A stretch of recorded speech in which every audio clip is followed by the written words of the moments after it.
Following is a presentation of the Ad Astra Sports Network. Coming up, coverage of McPherson Bullpup football on 98.9 and 1540 KMCP. Bullpup football is streaming online at adastraradio.com and on the Ad Astra radio app. Coming up on the Midway Motors Drive to the Game, we'll break down tonight's matchup and preview other key games on the Ad Astra Sports Network. Tonight's kickoff is just 30 minutes away. At Midway Motors, we are here for you for every mile of life. Whether you're shopping for a new or used vehicle or selling one, Midway Motors will buy your vehicle even if you're not in the market to buy one of ours. Just stop by one of our 5 locations and one of our appraisers will evaluate your vehicle and you can leave with a check the same day. It's fast and easy. Visit MidwayMotors.com for more information. Midway Motors, for every mile of life.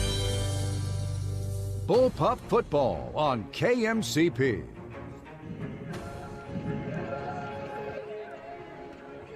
It's finally that time. High school football is finally back and running as we bring you Friday Night Lights.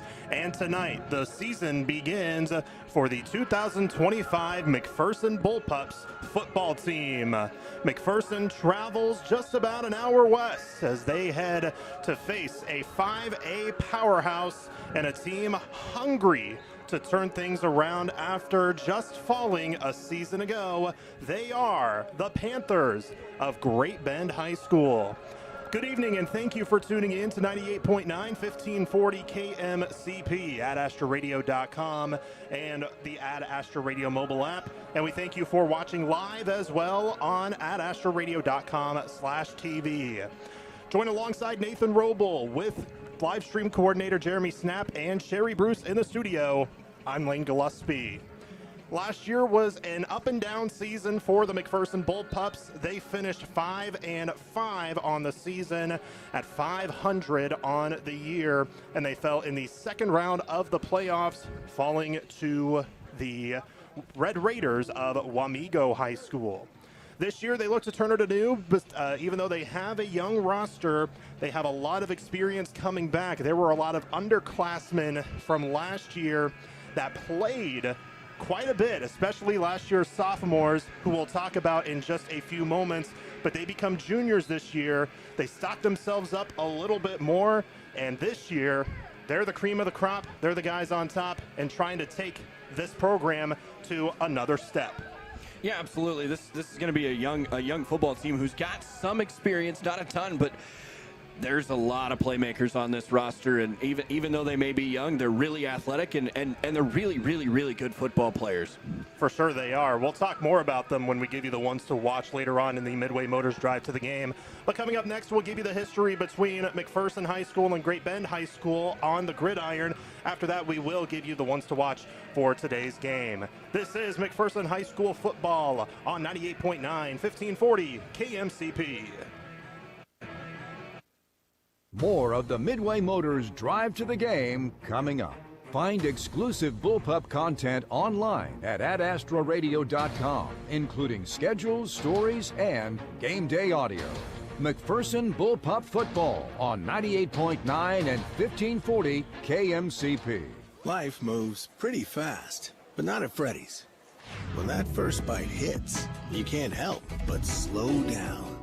The secret to quality time is just quality and time. That's Freddy's.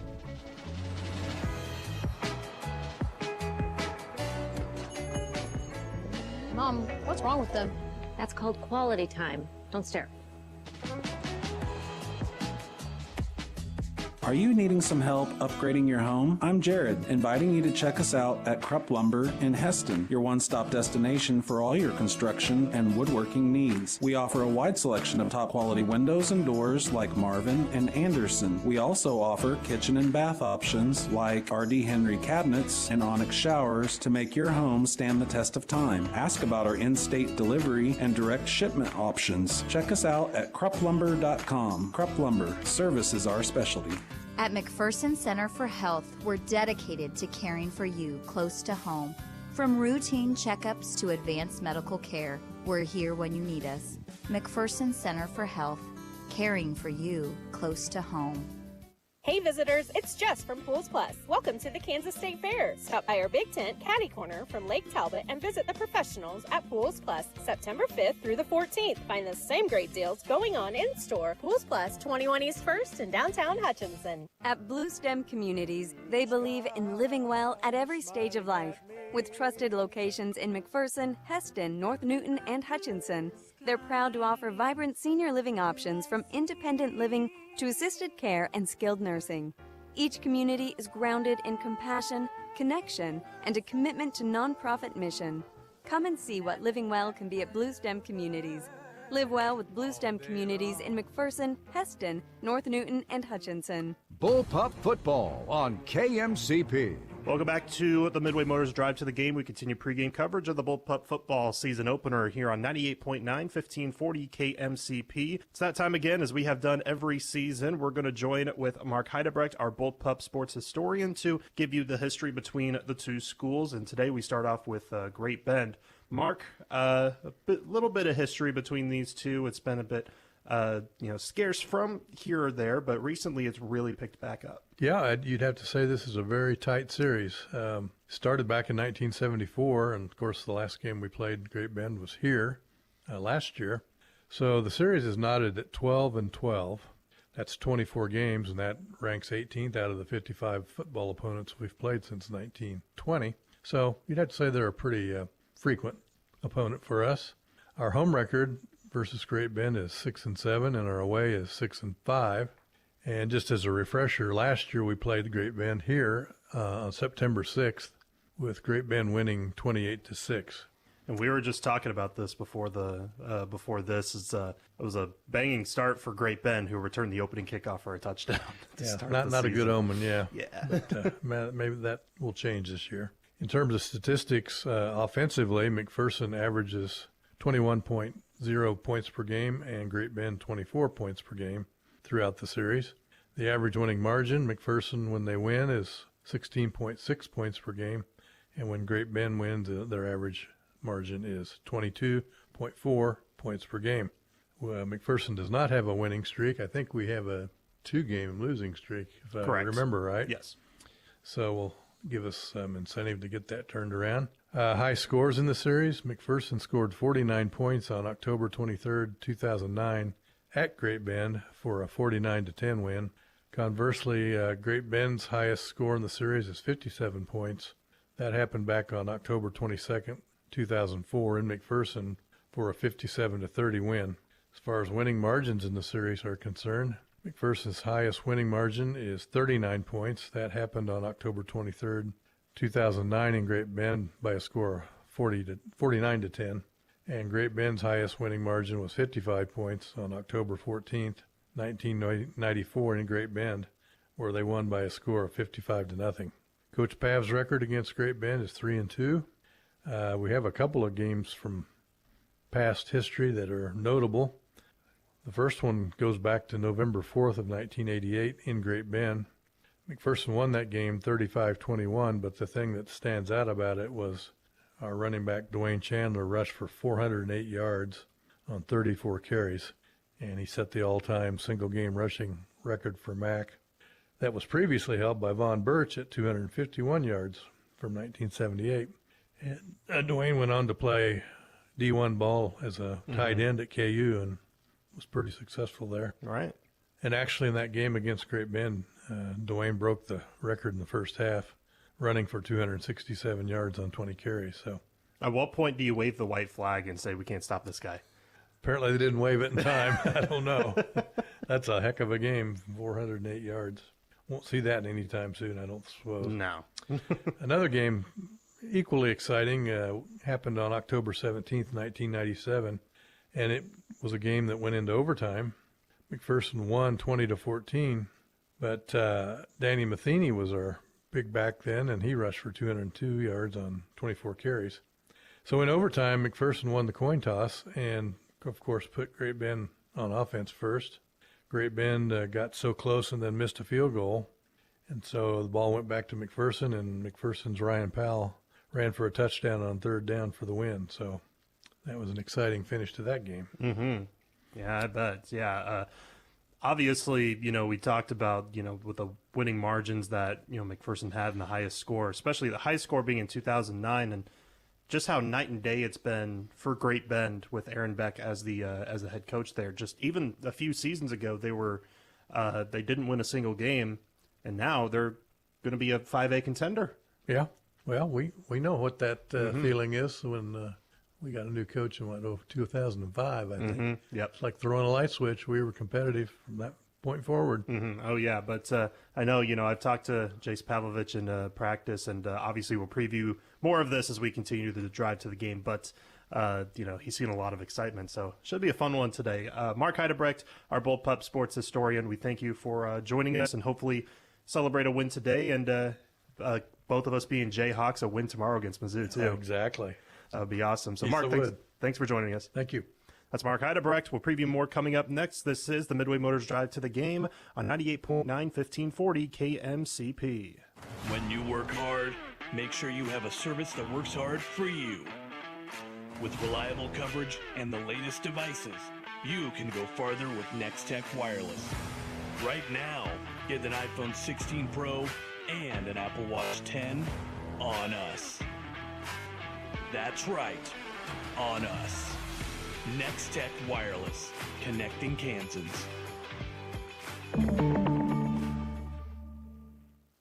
Come to Scooter's Coffee and ask for our pumpkin cold foam to layer on any of our iced or blended drinks for pure pumpkin perfection. Scooter's Coffee, amazing people, amazing drinks, amazingly fast. Scooter's Coffee in Hutchinson, McPherson, Salina, and Abilene.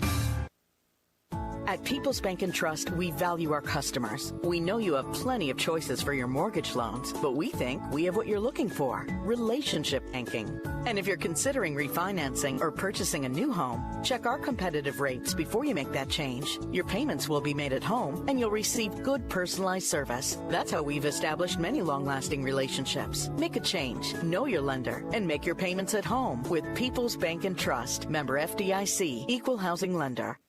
For over 80 years, Farm Bureau Financial Services has served the unique needs of the ag industry. We get to know you and your operation, providing coverage for your farm, ranch, machinery, crops, livestock, and so much more. Find out why we've been the #1 ag insurer for 25 years. It's your future. Let's protect it. Call Farm Bureau agent Luke Bauer in McPherson at 620-241-0225. #1 ag insurer across our territory, 1996 to 2021, SNL PNC Group Direct Written Premium. Bullpup football on KMCP. Not too long from the kickoff of the 2025 season for McPherson High School football here in the season opener of McPherson High School football, as I mentioned, but also just Friday night lights in general. High school football is finally back in the state of Kansas. Week 1 is this week. We continue the Midway Motors Drive to the Game. We'll give you the ones to watch. First off, for McPherson High School, they lost a lot of key pieces last year. Quarterback Carter Allen, who's now playing baseball at Pratt Community College. Running backs, Catch Delaney, who's now playing as a linebacker at McPherson College. Brock Richardson, who's now playing baseball at Butler Community College, plus a host of others. But there are still quite a few guys to look out for here, Nathan. Yeah, absolutely. I think the first one, and you got to start off with it right away. I really think Carter Bankston, starting quarterback for McPherson, he's taking over the reins from, like you said, Carter Allen, and he may be a short guy. He's going to be 3 inches shorter than Carter Allen was last year. He's 5'8", 179 pounds, but man, he can sling the rock. He's an athletic kid. He's gonna be able to read a defense and get the ball out to his top playmakers, and that kind of leads me into the next two guys you got to really talk about. Dane Becker taking over at the starting running back spot. He was good for them last year in spurts, but now he's going to take over the full-time running back duties, and man, he's gonna do well. I liked him in his short stints. Now he's got a year of experience, and I really think he's going to take this offense in the running back spot to the next level. And obviously you got to talk about Ashton Malm. I mean, probably one of the best wide receivers in the state of Kansas in Class 4A, maybe even just in the entire state. I mean, the kid's athletic. It's standing at 5'10". He can go get him with the best of him, and he's going to be the fastest kid on the field here today. may not be the best football player on the field, but we'll get to that here in a second. For sure, yeah. But going to be the fastest kid on the field. And the last one, you got to talk about it. It's going to be the big key to success for this offense today. It's going to be in the trenches, and I think it starts with the left tackle, Dylan Hall. Him moving out. Wasn't really a starter last year, but got some time at one of the guard positions last year. But he's gonna move out and be a left tackle for this Bullpups team and protecting the blind side of Carter Bankston and letting him have time to get the football out to Ashton Malm and Isaac Puhala and Bo Barkley. Is going to be really key to this offensive success.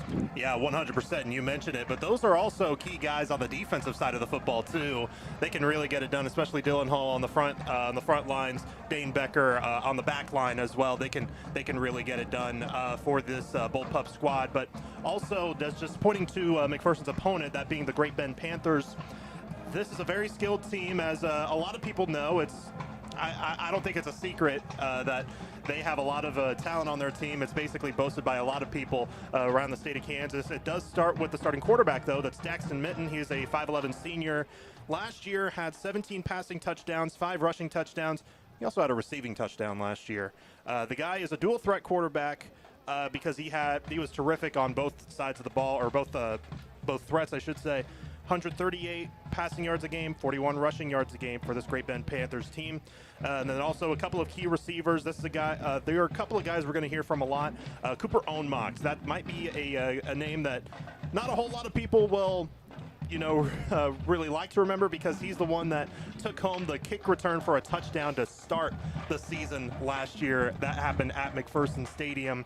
And then also the big kid, the #1 recruit in the state of Kansas for the class of 2026. That's Ian Premer, 6'6", 230-pound senior, committed to play at Notre Dame, going from Great Bend to South Bend. But #1 recruit in the state of Kansas, #3 tight end in the country. 24/7 Sports ranks him as the #44 recruit in the country for the class of 2026. Last year was the offensive MVP in the Western Athletic Conference, and also second team all-class, all-state. Those are also guys, especially Ohnmacht and Premer, that can get it done on the defensive side of the ball as well. Premer, he's 6'6", he's got a stocky body. He's the free safety. He's the starting free safety for Great Bend. He was last year as well, and that really helped with the terrific pass defense that Great Bend had, allowing just 88 yards per game through the air by their opponents last year. This is a Great Bend team that finished 9-1 last year. They were undefeated in the regular season, but suffered an upset in the second round of playoffs against a league rival in Hayes, who went on to have a magical run in 5A in the state tournament. They ended up losing, I believe, in the state championship game. Magical run by them, but Great Bend was in the way of that. They have a bad taste in their mouths going into this one.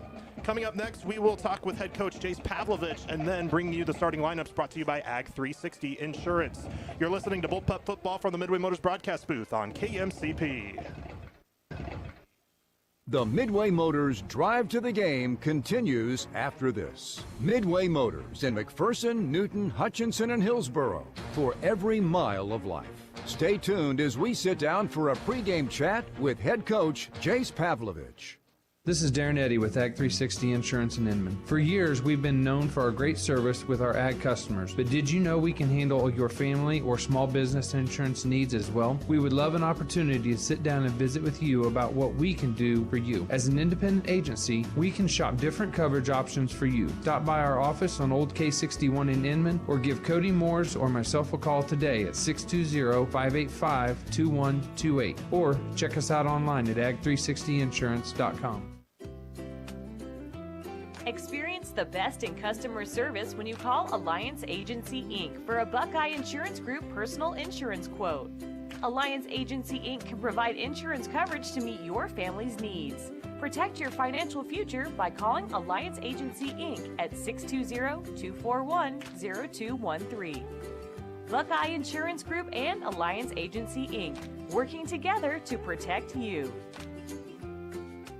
Welcome back to pregame coverage of Bullpup Football on 98.9, 1540 KMCP. We continue the Midway Motors Drive to the Game by now talking to head coach Jace Pavlovich of the McPherson Bullpups. Now, first of all, Coach, it's finally time for a football game. So what has been the mentality of it finally being game week for you, the coaches, and the players?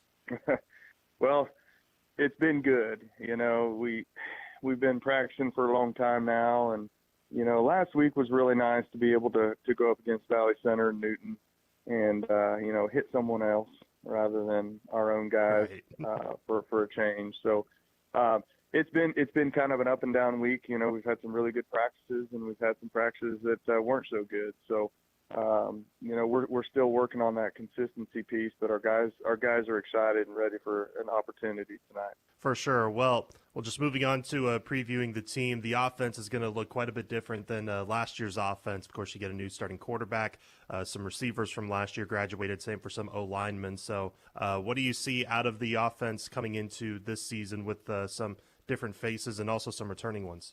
Well, we're incredibly skilled and incredibly deep in the wide receiver position. That's one of our strengths.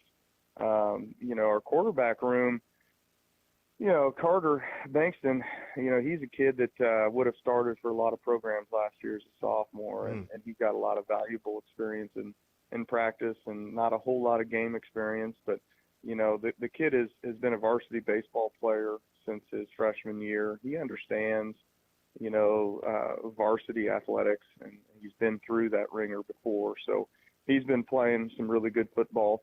Up front, we're continuing to get better every day. I really like the front five that we have.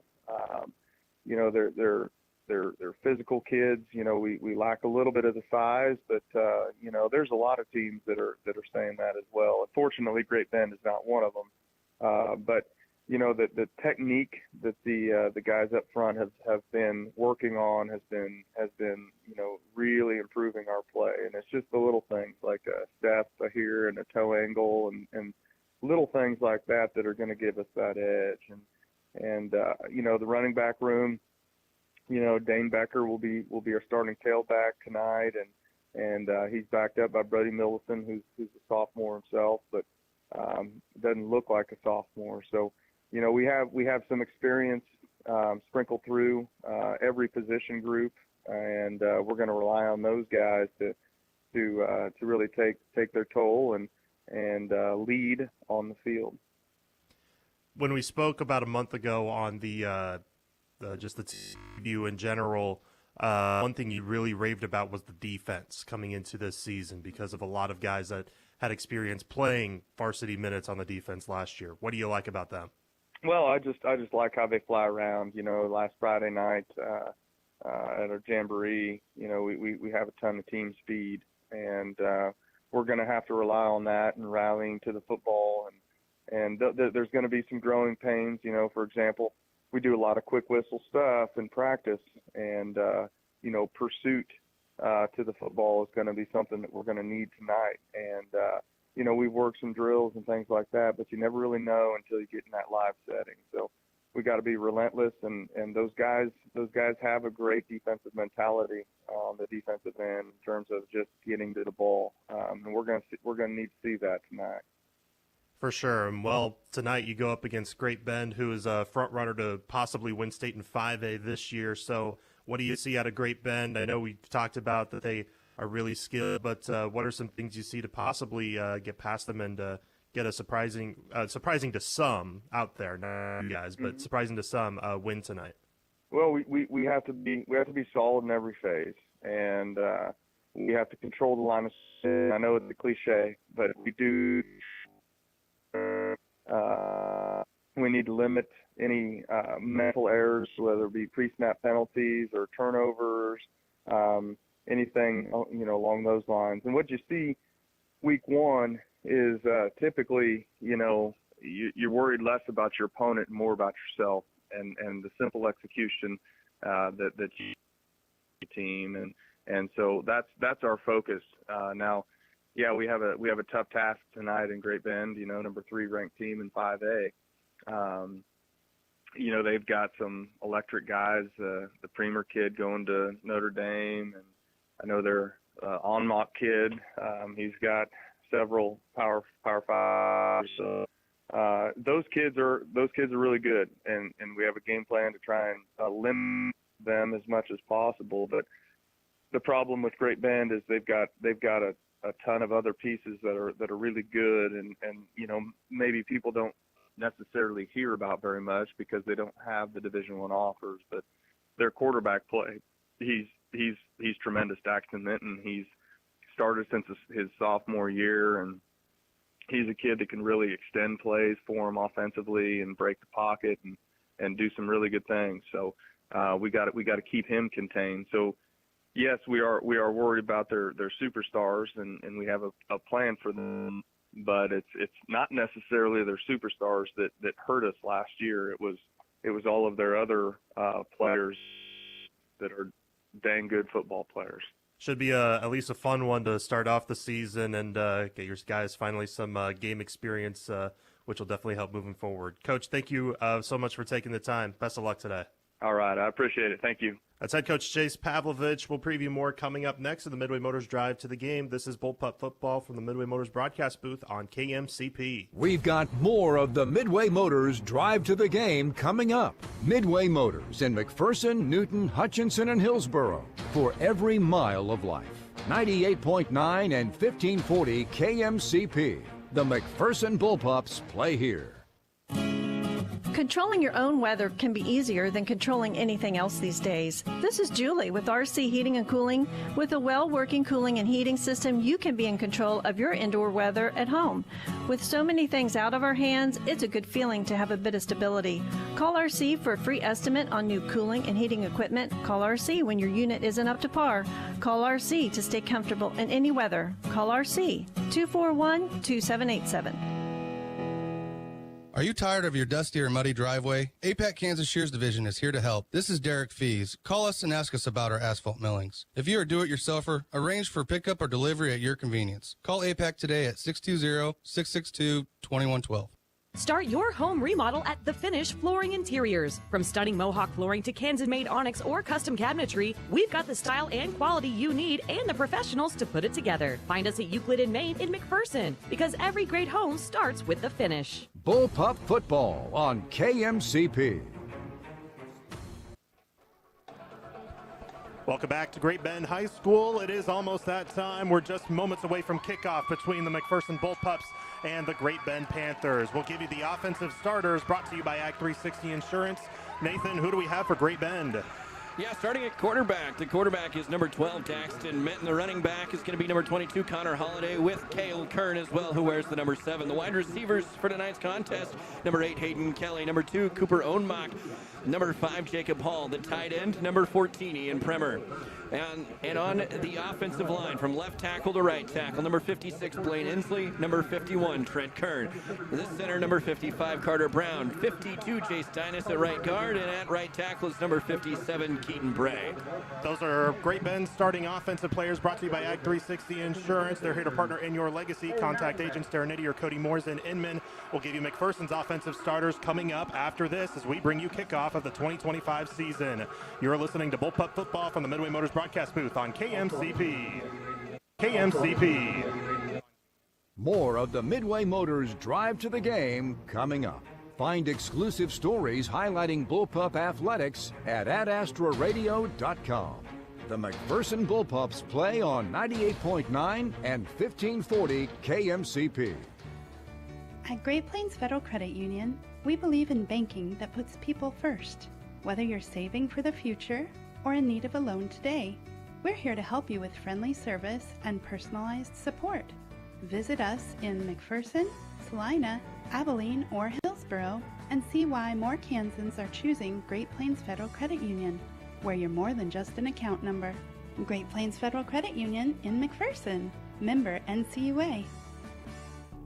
Hi, this is Lucas Raleigh with Raleigh Insurance. With a family myself, I know how important managing expenses are. If you are thinking about shopping your family's insurance, let us do the shopping for you with our newly expanded markets and carriers. As an independent agency, we've been saving families across Kansas for the past 50 years. Check out RaleighInsurance.biz, see me in Little River, or stop by Raleigh Insurance in Inman or Lyons today. Since 1965, your choice for home, auto, farm, and commercial insurance. Raleigh Insurance. With so much financial uncertainty, are you wondering if your retirement savings will last? The market's ups and downs can keep you guessing, especially if you're approaching retirement or considering it. Hi, I'm Edward Jones financial advisor Trenton Ruxlow. If you have more questions and answers about what's next, Let's work together to help ensure you're prepared for the future. After all, retirement isn't the end of the road, it's a new beginning. Call us at 620-241-5162. Edward Jones, member SIPC. Hi, I'm Andrew Ealing. I'm excited to tell you about the Poo Squad of Hutchinson. Are you tired of the unpleasant task of picking up dog poop? I can help. We offer a one-time or weekly service for your convenience. Our pricing is affordable and varies based on the number of dogs. For one dog per week, it's only $12 or $52 a month. You can easily book online at hutch.thepoosquad.com or call or text at 620-322-0522. We take a lot of crap from our customers. Contact the Poo Squad of Hutchinson today. Bullpup football on KMCP.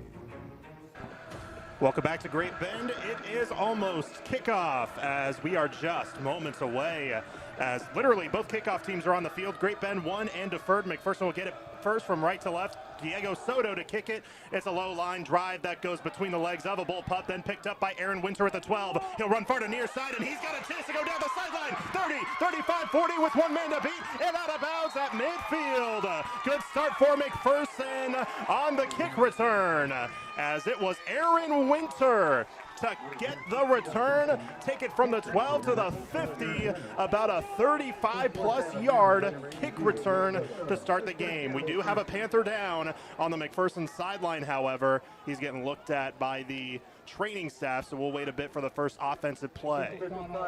Yeah, Lane, going back to that kick return, that was an incredible job by the return team to set up that lane for Aaron Winter to hit, and he reversed field, hit that lane hard, and was able to pick up a good chunk of yards here, so that the offense and Carter Bankston in his first drive as the starting quarterback has really, really, really excellent field position against a really good Great Bend defense.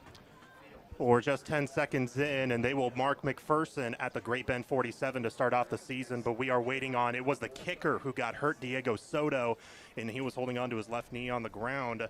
This is an injury update or report, injury timeout, I should say, that is brought to you by Pile Law. If you've been injured at work or in a car wreck, contact Pile Law as they work to give you the benefits that you deserve. And while we have this pause in the action, let's go ahead and give you some of the rest of the pregame stuff that we did not quite get to, as we hope Diego Soto is okay, as he is still down on the ground on the McPherson sideline. But McPherson's starting offense, as they come out onto the field, Carter Bankson is the starting quarterback, with running back Dane Becker, fullback Mason Miller, receivers Ashton Mom, Isaac Puhala, Bo Barkley, and Paxton Ingalls. Barkley is the tight end of which.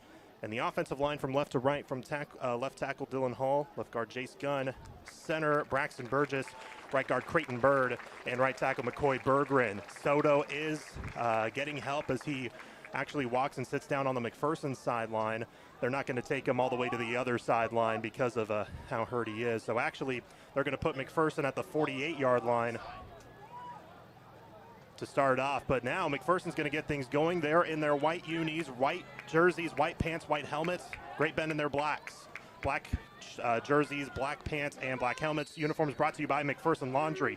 Shotgun for Bankson. They're on the left hash. They'll take the snap. Fake handoff, play action. They'll run with a slant. It is caught by Malm. He'll go down immediately, but for a first down, he gets to the 36-yard line. It is a gain of 12 to start off on the first play from scrimmage. That's a good sign right there. That's just a simple RPO read option there that Carter Bankston read to perfection.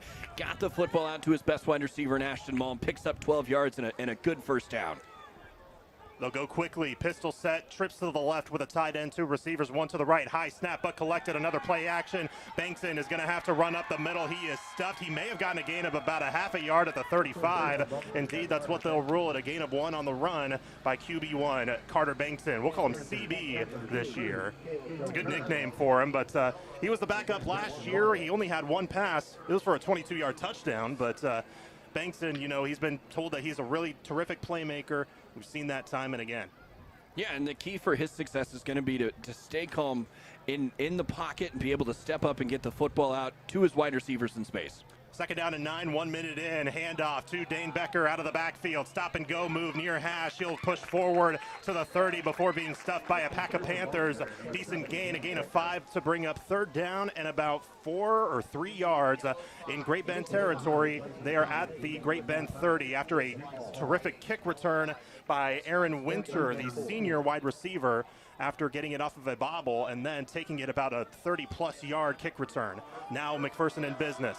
3rd down and 4, 10.5 minutes to go first quarter. They're at the Great Bend 30. They need the 26. Pistol set, play action, bootleg right. He's got Mom. Now he'll fire on the run. It is intercepted. Cooper Ohnmacht on the far sideline, and he is gone. He's at the 30, 20, 10, 5.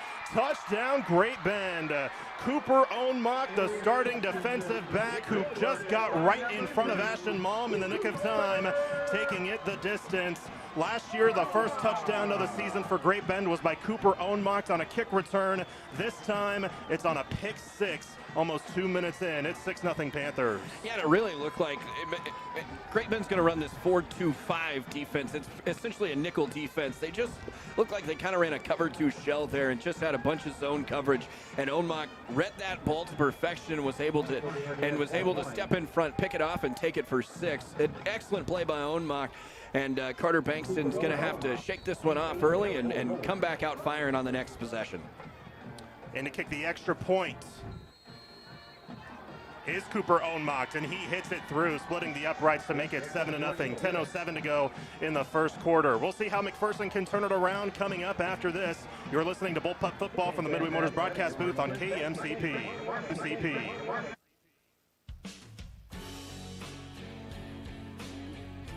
Hey Bulldog fans, this is Ryan Markarian, quarterback for McPherson College Football. We are taking on Tabor College at 6 o'clock Saturday, September 13th at Paul Family Field. Sponsored by Jim's Appliances of Innet. Purchase season passes and single game tickets online at macbulldogs.com. We hope to see you there Saturday, September 13th. As always, it's a great day to be a Bulldog.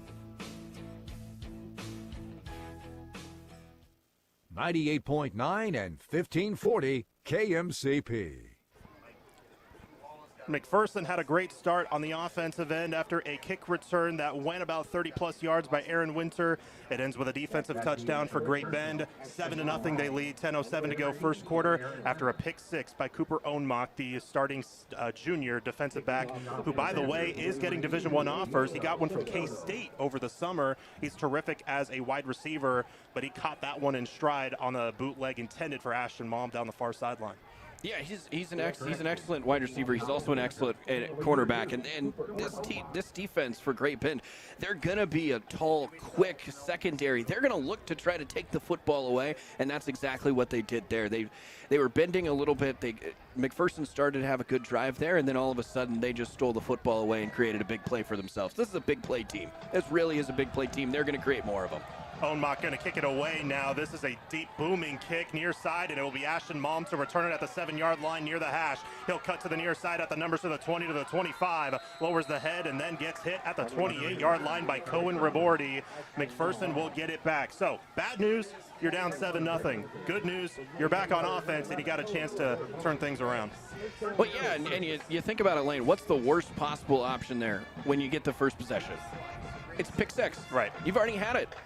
The only place you can go now is up, and that's what I see for Carter Bankston and the rest of this Bullpup offense. I like Dane Becker. That one run he had for 5 yards. Let's see if they utilize Dane Becker just a little bit more here in this second drive. So it'll be 1st down and 10 at the left hash at their own 29 this time. Bankston in a pistol, handoff to Dane Becker. Stutter step move past the left guard. Spin move at the 35 and wrestled down with a spin at the numbers at the 38-yard line. Gain of 9 yards there on 1st down. Just when I start to talk about it, I'm back in mid-season form. That was an excellent run there by Dane Becker. Spin move, the stutter step. He's an agile running back there, and he's going to run as fast as possible and pick up chunk yardages for this offense. 2nd down and 1 at the 38-yard line. Motion up front. Crossing the line was Great Bend. Flag comes in. If somebody crosses the line, then they can't run a play no matter what, if it's on offense or defense, and they will rule it on the defense. So give them a 1st down on the 5-yard penalty. It will be 1st and 10 at the 43. Yeah, now you picked up a 1st down. All it took was a 9-yard run, a penalty. You've got another 1st down. That's the second one of this football game for this Bullpups offense, and they're looking really, really good right now. 7-0 Great Bend, 9.5 minutes to go first quarter. They scored on a pick six. McPherson has it now, 1st and 10 at their own 43. Out of the pistol, handoff. Becker again finds the left edge, 45, and then hit by Trent Kern, and another Panther, that being Connor Holiday on the near side for a decent gain on first down, but ruled a gain of about 3 or 4 yards to make it 2nd and 7. And that right there, that's a run that needs to be credited to Dylan Hall and Jay Scott on the left side of that offensive line. They created a massive hole for Dane Becker, and he tried to take advantage of it. However, that linebacking core of Trenton Kern and Wandra is really good on this Great Bend defense. 2nd and 7 at the 46, 2-by-2 they line up in the pistol. Bankson about 5 yards behind the center, and then Dane Becker behind him by about 2 yards. They're on the left hash. It's Malman Puhala near side, a couple other far side that we can't quite read from here. They're on the opposite side of us. Bankson will immediately throw, caught at the 50, out of bounds immediately. Isaac Puhala, he'll make the grab for a gain of about 4 yards to make it 3rd down, but 3rd down and manageable, about 3 yards for the Pups. Absolutely. Isaac Puhala is the guy that I think is going to go underrated this year. He's a guy with a lot of talent, a lot of potential, and a lot of talent. And I think this is the year that he finally puts it all together and becomes a significant member of this Bullpups wide receiver core. Clock stops after going out of bounds, 8:34 to go first quarter. 3rd down and 3 for McPherson, down 7-0. They're at midfield. It'll be a I formation with a fullback and Dane Becker in the backfield. They're going to stack the box on the Great Bend defense. They will rush on a blitz handoff. Becker, he gets a first down, spinning away at the 45 into Great Bend territory, and at the hash down to the 41-yard line. A power up front on both ends, and it's McPherson getting the victory on that play. It'll be a first down at Great Bend 41-yard line. Excellent run there by Dane Becker. When they needed it the most, they got it. But again, this offensive line, the younger offensive line, they've got some guys in there that are really kind of just giving it to this Great Bend defense front seven. 2 tight ends left side, 2 receivers right in the shotgun. Dane Becker to the left hip pocket of Bankson on the left hash. Correction, that's Millicent. Play action. Bankson's going to run, and he's got an opening near side 35, trying to stretch the ball forward with his hands for a first down. Don't know if he got there. They'll mark him at the 32, so no piece short by a yard, but it's a 9-yard gain by the quarterback, and it's 2nd down and 1 for McPherson. And that's the thing with Carter Bankson that we didn't talk about a ton there. We talked about his throwing ability and getting the football out, but he can also do that. He's super athletic. He can make man miss, and did there on that 9-yard pickup. Clock stops after going out of bounds. 2nd down and 1 on the left hash at the 32-yard line for McPherson. They're getting their signals from their sideline, which is on the near side as we see it. It's opposite of the home press box. There's a visiting press box that's a lot smaller. They get set, trips right, 1 receiver wide left. That's Ashton Mom. Shotgun set for Carter Bankson. Fake handoff. He'll look to throw right. Pressure coming on the right edge. He's got to throw it away, and he does just in the nick of time. There was a receiver in the area. It did not quite get back to the line of scrimmage, but again, receiver in the area and outside the pocket, so no intentional grounding. 3rd down and 1 after the incompletion. 7:59 to go first quarter. Both Pups down 7-0. Yeah, I really enjoyed the Great Bend pass rush there. They got home there. Trent Kern was able to beat the right tackle off the line of scrimmage and had a really nice rush. I'd like to see CB step up into the pocket there. However, he tried to exit right and just had to throw the football away. Good decision. Kern was the Western Athletic Conference defensive MVP last year with 113 total tackles. In the shotgun or pistol, they hand it off, and Becker stuffed at the backfield at the 34, and he'll be wrestled down. They'll actually mark forward progress at the 35. It'll be 4th down and about 4 yards coming up. But now decision time. You do have a terrific kicker, and there has been a bit of a game plan. They're not going to bring him out now, but Jackson Hoover, he's a terrific kicker for McPherson, and there have been times where McPherson has said that they could bring him in to attempt a 50-yarder because either, 1, he makes it, or 2, if it crosses the goal line, it's a touchback for the defense. But it looks like they're going to go for it right here. 15 on the play clock. Carter Bankson will be in an empty back shotgun. 5 wide they line up, 3 far side, 2 to the near. Play clock down to 6, down to 5 as the offensive lineman finally gets set on the ball. Down to 2, down to 1, he gets the snap off. Bankson will fire near side. It's a jailbreak screen for Mom. He's trying to get away from pressure. Lowers the head to the 31. Did he get it? Very close, and they're going to give it to him, I believe, by about a half a yard. No official signal yet. Ashton Malm trying to say he got to the 29. The near side official did not say first down yet, who's the one that marked the ball, but now the white hat official does. And the first fourth down try for McPherson on the season. They convert on a 5-yard jailbreak screen to Ashton Malm. They needed 4, so 5 is plenty enough. First down, McPherson. And you know, Lane, that is a staple of this Bullpups offense. That's the play that really made Ashton Malm who he was. And man, that was an excellent time to pull it off. And I like that decision to go for it on fourth down. You're down 7-0 early on. Why not? Why not take that chance and go for it there? 6:45 to go first quarter. First down at the Great Bend 30. On the left hash, pistol formation. Flag flies in right before the snap. Play clock hits 0. So this might be a delay of game penalty. It was the back official that flew up the flag, and yep, indeed, delay of game penalty. So they're going to get the 5 yards back right where they were, but bright side, it's first down. First down and 15, though. First down and 15. Again, you said it. Bright side, first down. But now you can kind of go wherever you want. I do agree. I think that was a little quick on the play clock. But hey, you got to line up, you got to get going, and you got to move on. They actually set the ball down at the 36, so I wonder if they marked the 31 from the previous spot, but it looks like they did. But first down and 15 after the penalty. 2 receivers wide left, tight end, receiver to the left. They'll hand it off out of the backfield. Becker Stuff tried to stay on his feet, but then got tripped up in the backfield as he taps his chest while with his back on the ground on the near side, saying he knew he should have done something different that time. And a tackle for loss for the defense for Great Bend. Loss of a yard. Or correction, loss of 6. Yeah, that one was just blown up there. And Cale Kern came off the edge, just shot the gap, and Dane Becker just had nowhere to go there.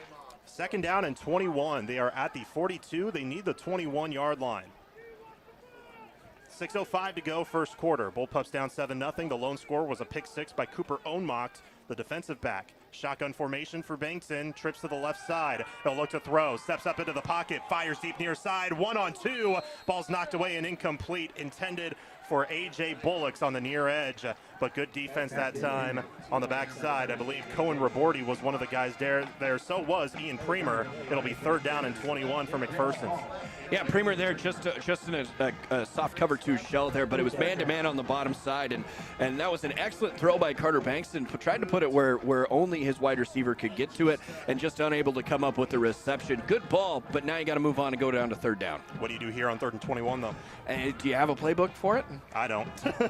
The guys to my right do, though. We'll see what happens. Trips to the left in the shotgun for Bankton. Malm on the far right side with Raborti covering him. They'll do a play action. Bankton just tried to run it himself and then stuffed at the 45-yard line. The only guy to bring him down, Cole Fanshear, the linebacker. So it will be fourth down and nearly a mile. And here comes the special teams unit for McPherson as they're at the 45. It will be fourth down and 24.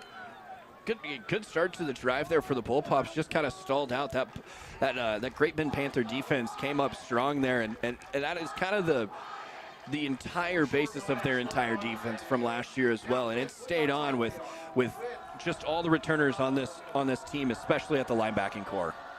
They'll punt it away, but a flag comes in. The punter is Jackson Hoover. A flag came in to blow the play dead, as back deep to return was Cooper Ohnmacht. We'll see what the flag is. I think this might be on McPherson because they're moving them back a little. False start, yep, on McPherson to make it fourth down and 29. 5:10 to go first quarter. Great Bend is about to get the ball punted back to them as they lead 7-0. This is going to be a really good thing for the Panthers. I mean, ball spotted at the 50. Jackson Hoover's a really good punter for the Bullpups, but high snap, it's going to go behind him at the 15, and he's going to dive on it at the 14-yard line. A high snap and a major loss, and what that's going to do is give Great Bend the ball at the 13-yard line in McPherson territory. Yeah, now we get to see Daxton Minton come out onto the field and quarterback this Panther offense with Ian Premer. I'd like to see them get Premer involved a little early here, but again, in the red area, in the red zone, Cooper Ohnmacht's the guy to go to. Plus, I like Connor Holiday. I think he was a backup last year for this Panther defense, Panther offense, and is going to play a key role here, as everybody else is going to be looking at the wide receiver and the tight end and the quarterback. The running back is going to be a big key to this as well. Well, if you can believe it, this is the first offensive possession of the game and of the season for Great Bend. They lead 7-0. Their lone score was on a pick 6. And they're going to have it at the McPherson 13. Handoff, Holiday finding the left edge. He is hit inside the 10 to the 9. And they'll give him the 8-yard line to go down on, so a gain of about 5 on first down. And just a nice, easy run, just a little zone read out to the outside. Got Connor Holiday involved on that rush. Now, the thing to notice here is again, Jackson Minton's going to come into this football game. He's a little banged up from the summer, but he's going to be healthy enough to sling the rock here. Look to the outside on this play. Shotgun between the hashes, just one receiver wide each side. It will be a fake handoff. Minton keeps across the 6-yard line. That's about where they'll mark him, just a gain of 2. It'll be 3rd down and 3 coming up for Great Bend. 4:18 to go in the first quarter. They lead 7-0, that being on a pick 6 earlier. They're 6 yards away from scoring a touchdown. Yeah, one of the things that is forgotten about Jackson Minton, I mean, it's not really all that forgotten, but we forget to talk about it all the time. The man had 412 rushing yards last year. He can run the football with the best of them. He's an athlete at quarterback, so you got to really defend both the pass and the rush with him. Pramer's in the backfield to the right hip pocket of Minton, and they will hand it off. Pramer finding the left edge, lowering the shoulder. He got the first down, but just an extra yard afterwards, down to the 2-yard line, and it will be 1st and goal for Great Bend. That's a nice way to use Ian Premer. Everyone sees him on the outside as a pass catcher. He gets in line, he blocks as well. That's one of the first times I've ever seen them use him as a running back, and that'll be a fun thing for them to use as the season goes on. Absolutely. Great Bend finished undefeated in the regular season last year. They fell in the second round of the playoffs to Hayes in regionals here in this stadium against a league opponent. They have a bad taste in their mouths. You know they're going to try to use the Notre Dame commits to try to bring themselves back on top. Kansas pregame ranked them as number 3 in 5A. Here is a Wildcat with Pramer driving up the middle across the goal line. Touchdown, Great Bend. The future Fighting Irishman gets the score to make it 13-0. Great Bend, 3:15 to go in the first quarter. Yeah, an excellent drive. Started in great field position for Great Bend, using Primer out of the backfield to in rushing scenarios. That's an excellent job by their coaching staff and putting these guys in the right spot to have success. And the Bullpups defense just didn't have an answer there. Cooper Ohnmock to put up the PAT to try to make it 14-0. The holder is Hayden Kelly. Good snap, good hold, kick on the way, and it is good. Splitting the uprights to make it 14-0. Great Bend with the early lead on McPherson. We'll step aside. We're back in 30 seconds, and we'll see how McPherson will respond coming up next. You're listening to Bullpup Football from the Midway Motors broadcast booth on KMCP. Come enjoy an evening of cold drinks and good food for a cause at Squills and Froth Friday, September 12th from 5 to 9 p.m. at Three Rings Brewery in McPherson. $1 of every beer sold Friday, September 12th at Squills and Froth will benefit the Blue Stem Pace Good Neighbor Fund to help Blue Stem Pace participants in our community live well at home. Thanks to Three Rings Brewery, Crable's Meats, Tammy's Country Catering, and CHS for supporting Squills and Froth Friday, September 12th, 5 to 9 p.m. 98.9 and 1540 KMCP. 14-0, Great Bend leads over McPherson. They just had their first offensive drive of the game, and it ends in a 3-yard touchdown run by Ian Pramer. How does McPherson respond going into their next offensive possession? I think you respond with just putting it in your playmakers' hands. That time, I think they tried to hold the football just a touch too long, take some downfield shots. I just think you get them into space as early as possible. Great Bend's going to play a soft man-to-man, and you just have to get it into Ashton Malm's hands and Dane Becker's hands and just let him fight. Here's a squibbler on the near side. Think that just maybe came off of the footpad of Ohnmock, but it was picked up by Bullocks, who then ran out of bounds to the 15-yard line. And if he let it go, that likely would have gone out of bounds and put McPherson much closer to about the 30, I believe, is what the rule was in high school. Yeah, just a little special teams blunder, but you move on, you bring the offense back out, and you get behind this offensive line again. I think you get behind this left side of the offensive line, let Dane Becker take it in early downs, or get it out to Ashton Malm. They're going to move him around a little bit throughout this offense and try to get him the ball as many times as possible tonight. third offensive drive of the game for McPherson. If you include the fumble on the high snap on the punt, they just have 2 yards on offense. They hand it off to Becker on the near side, just getting a gain of 1, trying to go off the edge, but then wrapped up and brought down by the second level. One of the first guys there was Jackson Wandra. Gain of 2 yards is what they'll mark it, 2nd down and 8. Yeah, again, Cale Kern in the backfield. Dane Becker made a miss and was able to get upfield and pick up 2 yards, but this Bullpups offense is going to have to find an answer right now for Cale Kern.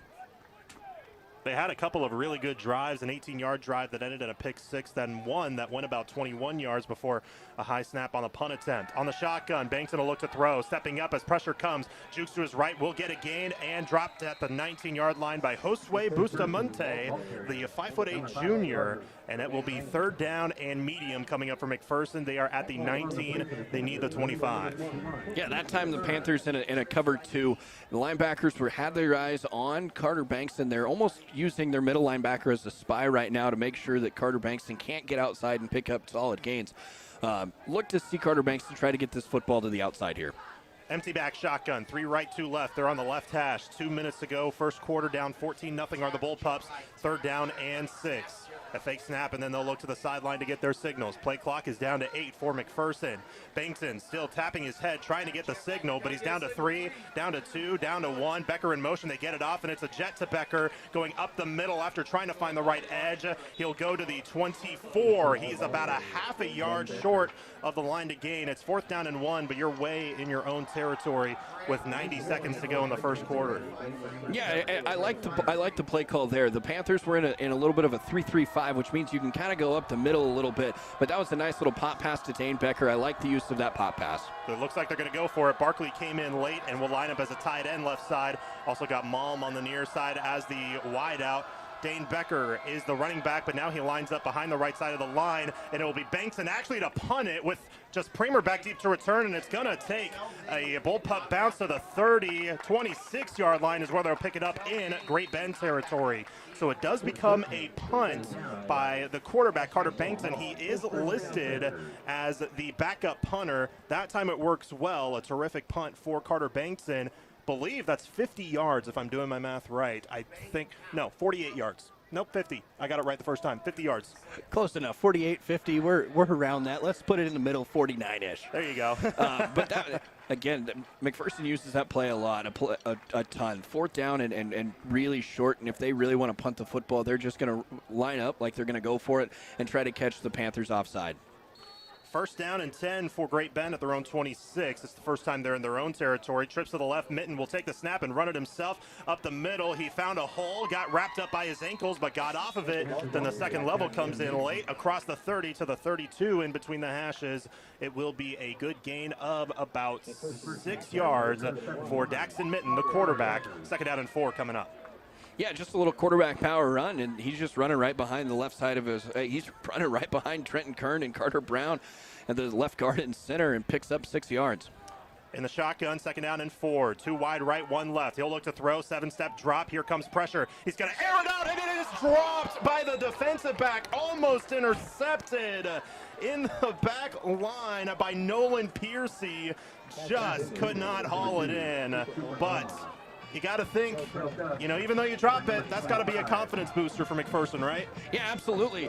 We're going to talk about the dropped interception. However, that's an excellent job by this front 7 of the Bullpups. That was supposed to be a screenplay to the running back, and they read it to perfection, took that away, and Nolan Piercy was there to break up that pass. 3rd down and 4, trips to the right. They'll look to the sideline after faking a snap. Piercy did get 1 interception last year, very close to getting the first takeaway of the Bullpups defense this season. Clock stops with 24 seconds to go first quarter. They'll take the snap, look to the right, fire it across the middle, caught by Premer at the 40.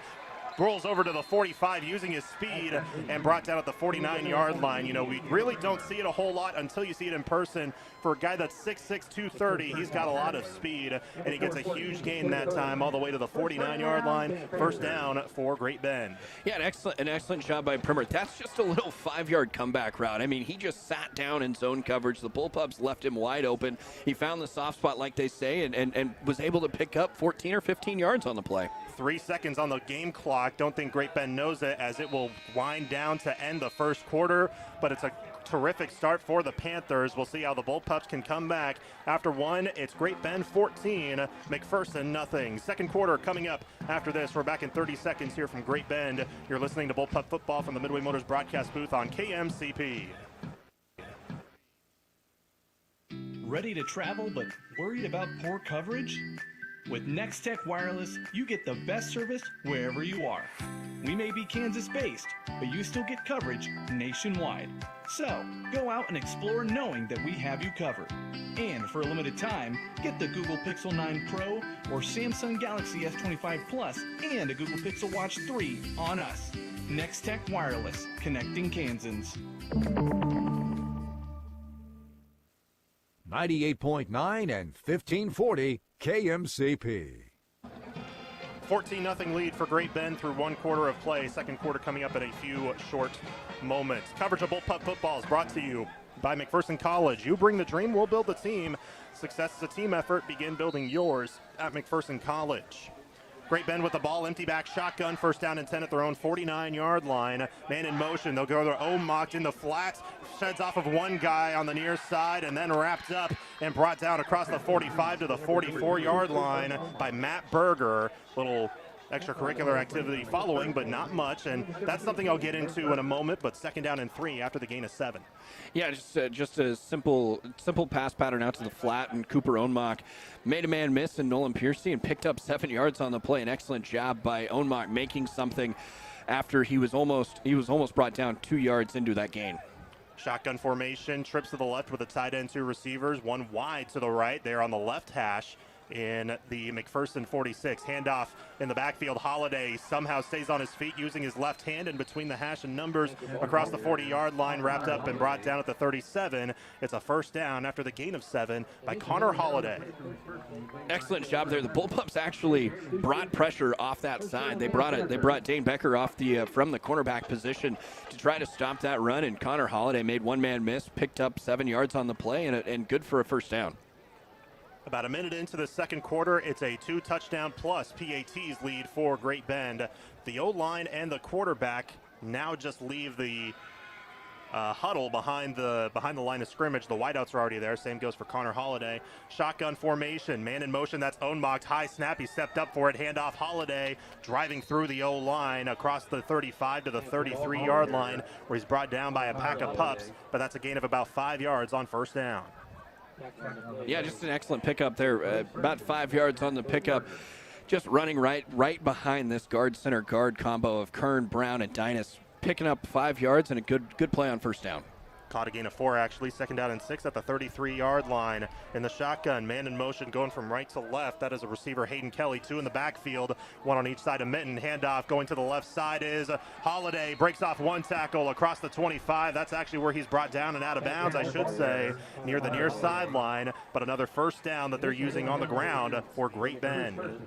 Yeah, what Great Bend has done this drive is just get up and out physical the Bullpups right now. They're gonna trust this offensive line to get it done, and so far right now they're getting it done. Absolutely they are. First down and 10 at the McPherson 26-yard line for Great Bend. They are moving so far, as they started off at their own 26 and they've gone 48 yards down the field to the McPherson 26. 10 on the play clock. There was a late substitution for Great Bend. They have 3 lined up wide to the right, 1 to the left. Holiday in motion in the backfield. They'll take the snap, look to throw in the flats. Nope, they'll fire across. Pramer has it at the 15 and then gets brought down, 1 below, 1 up top at the 10-yard line. It'll be first down and goal for Great Bend. Yeah, just an excellent job. You get it to your best playmaker, the biggest guy on the field, Ian Primer. But Daxton Mitten had to move and make a defensive lineman miss the football as he dropped the arm angle, went down to a little sidearm ball, and threw it and picked up a good 16 yards on the play. First down and goal at the 10-yard line for Great Bend. They're up 14-0 already, 2 minutes into the second quarter. This is a drive that has gone 64 yards in just a little over 3 minutes of play time. Mitten in the shotgun now goes to an empty back as Holiday lines up wide to the right, so it's a 5 wide set. Man in motion now, and they will fake the handoff to Ohnmacht, and Mitten will keep it to the right side, going to the 5, gets behind a blocker, trying to push ahead of him down near the goal line, and they will call it a touchdown. They say Mitten just stretched across the goal line to score, and with 9:28 to go in the second quarter, Great Bend fires again on offense and leads 20-0. Again, another quarterback power. Took the right guard, had him pull essentially out in front, and Dax Mitten followed him into the end zone, picks up 10 yards. Good for a Panther touchdown, and they now lead 20-10, or 20-0. 9:28 to go, and Cooper Ohnmacht will now be in to try to get the PAT. He's 2 for 2 on PATs so far today. He'll try to go 3 for 3 to put Great Bend up by 3 touchdowns. Good snap, good hold. It is a line drive kick, but above the crossbar and splitting the uprights. It's good to make it 21-0. Great Bend leads over McPherson. Back after this, you're listening to Bullpup Football from the Midway Motors broadcast booth on KMCP. Come to Scooter's Coffee for a pumpkin cream cold brew. Our incredible cold brew with the fall flavors of pumpkin, cinnamon, nutmeg, and clove, topped with silken pumpkin cold foam. Scooter's Coffee, amazing people, amazing drinks, amazingly fast. Scooter's Coffee in Hutchinson, McPherson, Salina, and Abilene. At Mid-Kansas Credit Union, we live by our motto, grounded in the past, growing for the future. We are a full-service credit union with offices in Mound Ridge and Buhler. Mid-Kansas Credit Union would like to wish all the athletes the best of luck as they compete this season. 98.9 and 1540 KMCP. 21-0. Great Bend leads over McPherson. 9:28 to go in the first half. McPherson, in their 3 drives so far, have ended pick 6, punt, and they have 11 total yards of offense so far. How do they turn it around right here? Yeah, I really think you got to. The biggest gains of the day have been to Ashton Malm. I think you need to get it out to your wide receivers. Dane Becker has taken kind of the load so far here today. They're trying to run through the tackles. I think we need to get outside and try to get outside to the numbers. I know this is a very, very, very good secondary, but I think you can attack some of the corners.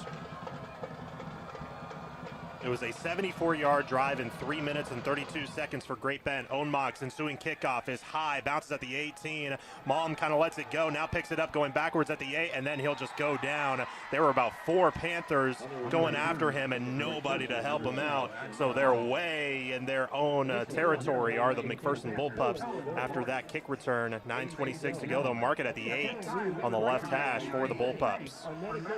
Yeah, that's, for lack of a better way of saying that, that's less than ideal starting position for the Bullpups here, down 21-0.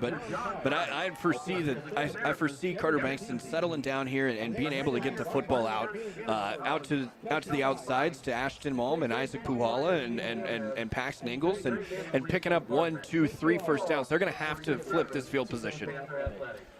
Coverage of Bullpup Football is brought to you by Next Tech Wireless. Stream today's game live on the Ad Astra Radio app powered by Next Tech Wireless, where you can find the latest phones and devices at the best prices. Play action, high pass near side for Ashton Malm, but it is overthrown and incomplete. Think Malm maybe got a little bit of contact on him by the defensive back Cohen Raborti on the near side. Some of the coaches to my right thought there maybe should have been some sort of defensive penalty, but none called. Not a bad idea to go for a shot play to the best receiver on paper on the team. And I'll be honest, I thought Ashton Malm actually beat Raborti, but Raborti was in an off-man coverage about 15, 20 yards down the field and was able to recover. There was some contact. I don't know if it was penalty worthy, but there was some contact there as well. Fair enough. They did do that a lot in practice yesterday, where they just kind of uncorked it down deep for Ashton Malm, and the dude's a speedster, and he caught up to them. Shotgun set, 2nd down and 10. They'll hand it off to Brody Millison, going to the right edge, cutting back left across the line of scrimmage to the 10-yard line is where they'll call it. A good job by him to turn it from what would have been a loss to a 2-yard gain, but now it's 3rd down and 8 at their own 10-yard line. 9:05 to go second quarter, McPherson down 21-0. Yeah, just a classic play to pick up some yardage, get you into a 3rd down and hopefully a medium. This is 3rd down and long here, but right after a shot play, normally you go right back to the run. See what they do. Shotgun set, 2-by-2. They line up in between the hashes at their own 10-yard line. Dane Becker's in the backfield to the left hip pocket of Carter Bankton. A man coming in to show like he's going to blitz, but they'll only rush 3. It's a screen pass to Ashton Mom on the near side. He can't break past the defense. That comes in, though, as it's a loss of 2, and they get back to the original line of scrimmage. Jacob Hall was one of the first ones there, so were Jackson Wandra, and it is 4th down and 10 for McPherson, and they'll bring out Jackson Hoover to punt. Yeah, this is where Hoover's going to become super important. We talk about him on the kicking side of things as the punter. Now he's going to have to be able to get this beyond the 50-yard line, try to really flip field position here and set up his defense for success.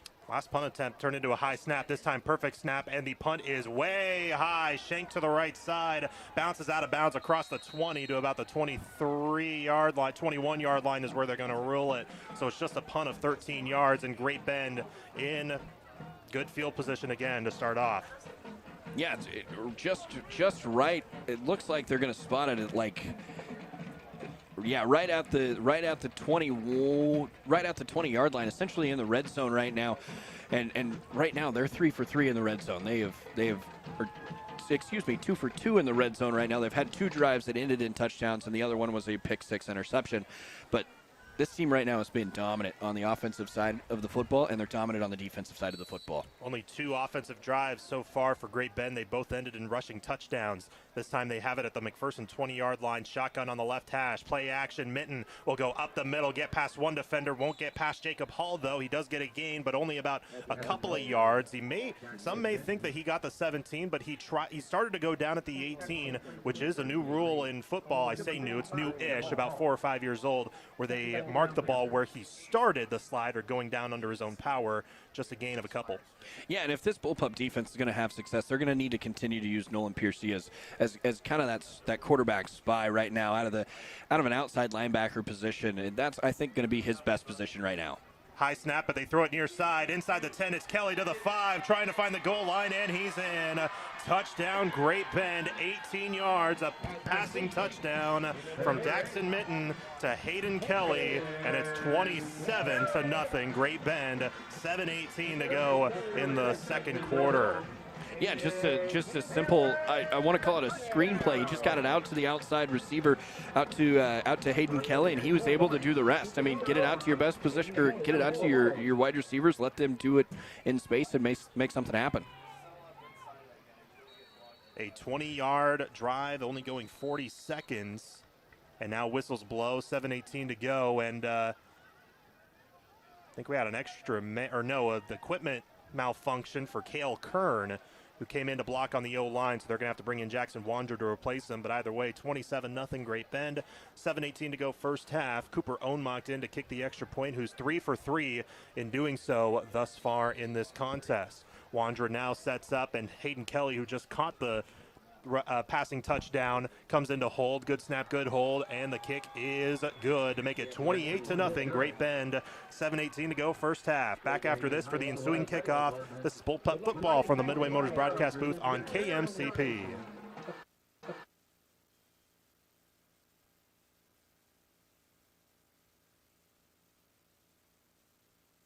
Tonight's coverage of Bullpup football continues next with the Great Plains Federal Credit Union halftime report. Coming up, we'll recap tonight's first half and catch you up on other scores around the area. 98.9 and 1540 KMCP.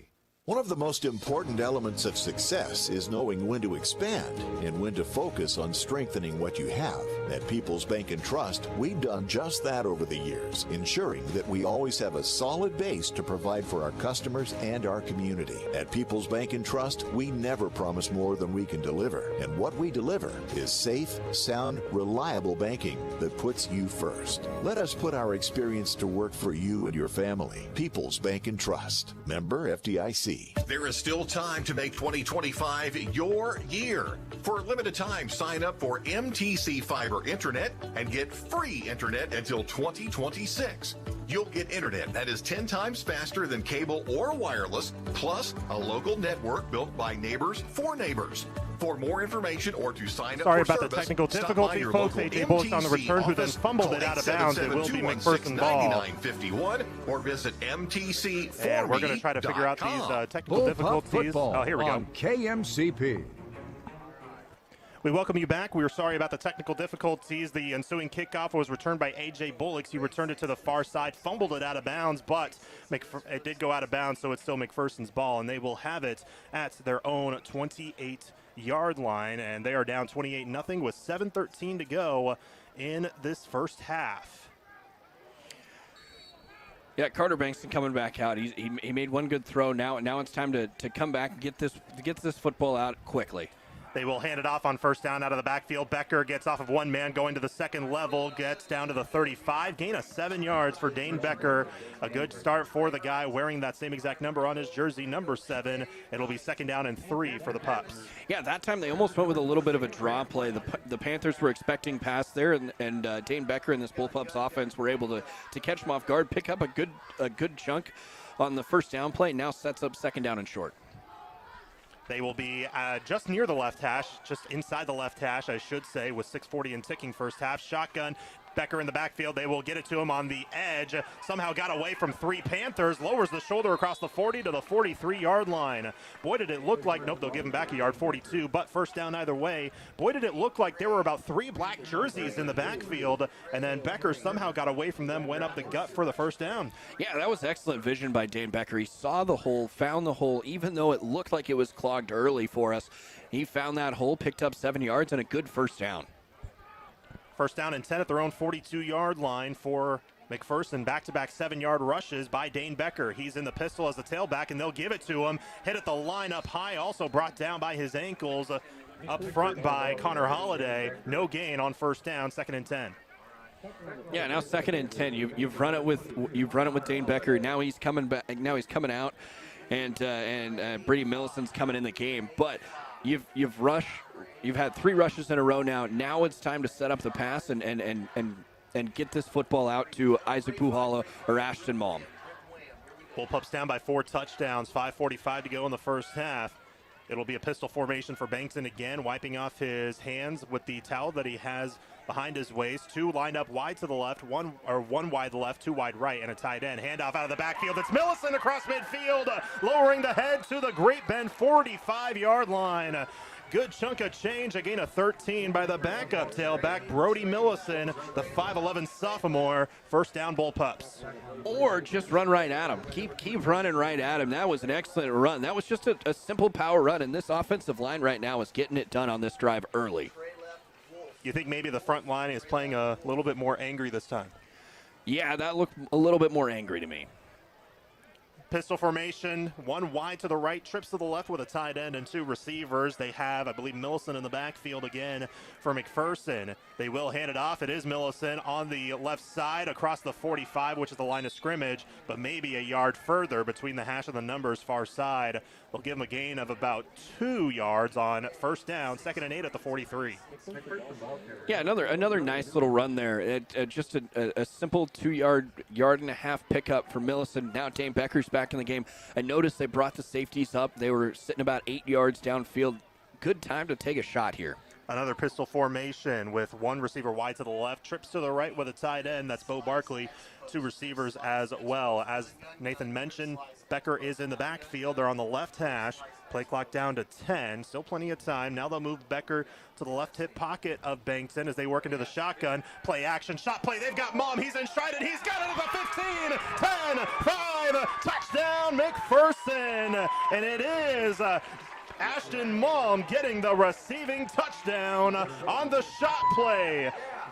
Nathan, you called it, partner. It is 43 yards to the house. Yeah, it was simple. They brought the safeties up. They're playing a little bit of a cover 4 now at this point now, or a soft cover 2 shell. It was going to be easy. Man on man, I'll take Ashton Malm every single day of the week. That time they made him pay. Carter Bankston's first passing touchdown as a Bullpup, or second actually as a Bullpup. He had 1 last year. It's a 22-yard touchdown, and then Malm, who led with 10 receiving touchdowns last year, gets one right here. Jackson Hoover in to kick the extra point to make it 28-7. High snap, but a good hold. Kick on the way, and it is good. 28-7. McPherson's on the board with 4:12 to go in the first half. The ensuing kickoff is next. We're back in 30 seconds from Great Bend. You're listening to Bullpup Football from the Midway Motors broadcast booth on KMCP. This is Darren Eddy with Ag 360 Insurance in Inman. For years, we've been known for our great service with our ag customers. But did you know we can handle your family or small business insurance needs as well? We would love an opportunity to sit down and visit with you about what we can do for you. As an independent agency, we can shop different coverage options for you. Stop by our office on Old K61 in Inman or give Cody Moores or myself a call today at 620-585-2128 or check us out online at ag360insurance.com. 98.9 and 1540 KMCP. Bullpups finally on the board, 28-7. They trail Great Bend, but it was a shot play, 43-yard touchdown pass from Carter Bankson to Ashton Malm to put McPherson on the board. A 72-yard drive, that time only taking a little over 3 minutes. And you needed a confidence booster. You got one right there. Yeah, absolutely. You take a shot, your best player, with your best player, man on man. You're going to win a lot of times, and in that spot, it was the perfect time. 43 yards to the house. What an excellent play. What an excellent call. Great Bend will get it back, and for the first time, they're going to get it on a kickoff. They won the coin toss and deferred to the second half, so that meant that they kicked off to start off the game. And this time they will get it off the kickoff. Jackson Hoover will boot it away. Back deep to return are Ian Pramer and Cooper Ohnmacht, the two leading kick returners from a season ago. Ohnmacht had the touchdown on the kick return in the season opener last year, which went for 91 yards. Pramer also had a kick return for a touchdown a season ago that went for 95 yards, but combined they only had 15 kick returns on the season. Hoover will come in to kick, and he's got one heck of a leg, which we'll talk about momentarily. He raises his arm, now puts it down and boots it away deep to the near side. It will bounce to the 5 into the end zone for a touchback. So it'll be first down for Great Bend at the 20-yard line. And that, again, with that leg that Jackson Hoover has, he's been to a lot of kicking camps. He's worked a lot on his kicking game. At the Coles National Kicking Camp, he was ranked the 17th best kicker in the country for his class, the class of 2028. One heck of a leg that they could use as a good game plan later on, trying to attempt some very deep field goals. Yeah, absolutely. And that, and you mentioned it earlier, the high school rule of if it goes through the end zone, it's a touchback.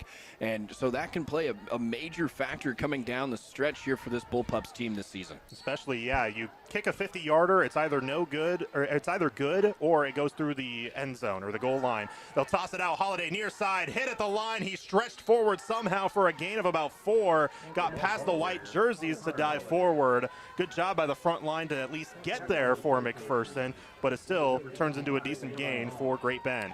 And you know what, Lane, what I'm noticing about this Panthers offense? They're all big. Cooper Ohnmacht, 6'1", 185. Daxton Minton, 5'11", 190. Ian Premer, 6'6", 230. Connor Holiday, 6 foot, 200 pounds. Minton wipes off his hand. He's in the shotgun on the left hash at his own 24-yard line. Play action. He'll roll with a bootleg to the right. He does have an opening to run, but he's going to throw instead. It's a wobbler, almost picked off at midfield. It just went behind the defensive back, Aaron Winter, and he had it in his fingertips. The second possibility of an interception that turns dropped, but a good job defensively by McPherson as it is third down. Yeah, just not enough arm there by Daxton Minton to try to get it to the wide receiver out deep on a deep post pattern. Excellent job in coverage by Aaron Winter. Even if he didn't come up with the interception, it was still technically a pass breakup. So great job by Aaron Winter in coverage there, holding up man on man.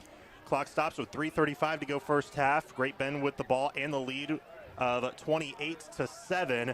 Quickly they rush up to the line of scrimmage. On the left hash, they line up in the shotgun. 3 wide to the right, 1 left with a man in the backfield. We'll have a whistle and a timeout will be called by Great Bend. The play clock was starting to run down, so they will blow their first timeout of the half. Yeah, probably not a bad time to take your first timeout. I mean, there looked like a little confusion on the offensive side. Take the timeout, 3rd down and 7. You're late in the first half already. Let's go ahead and give you some scoreboard updates while we're at it. Those are brought to you by McPherson Dental Care. Around the area in high school football, right now in the Ark Valley Chisholm Trail League in Division III, Bueller has a 20-13 lead over Mulvane. That's near halftime.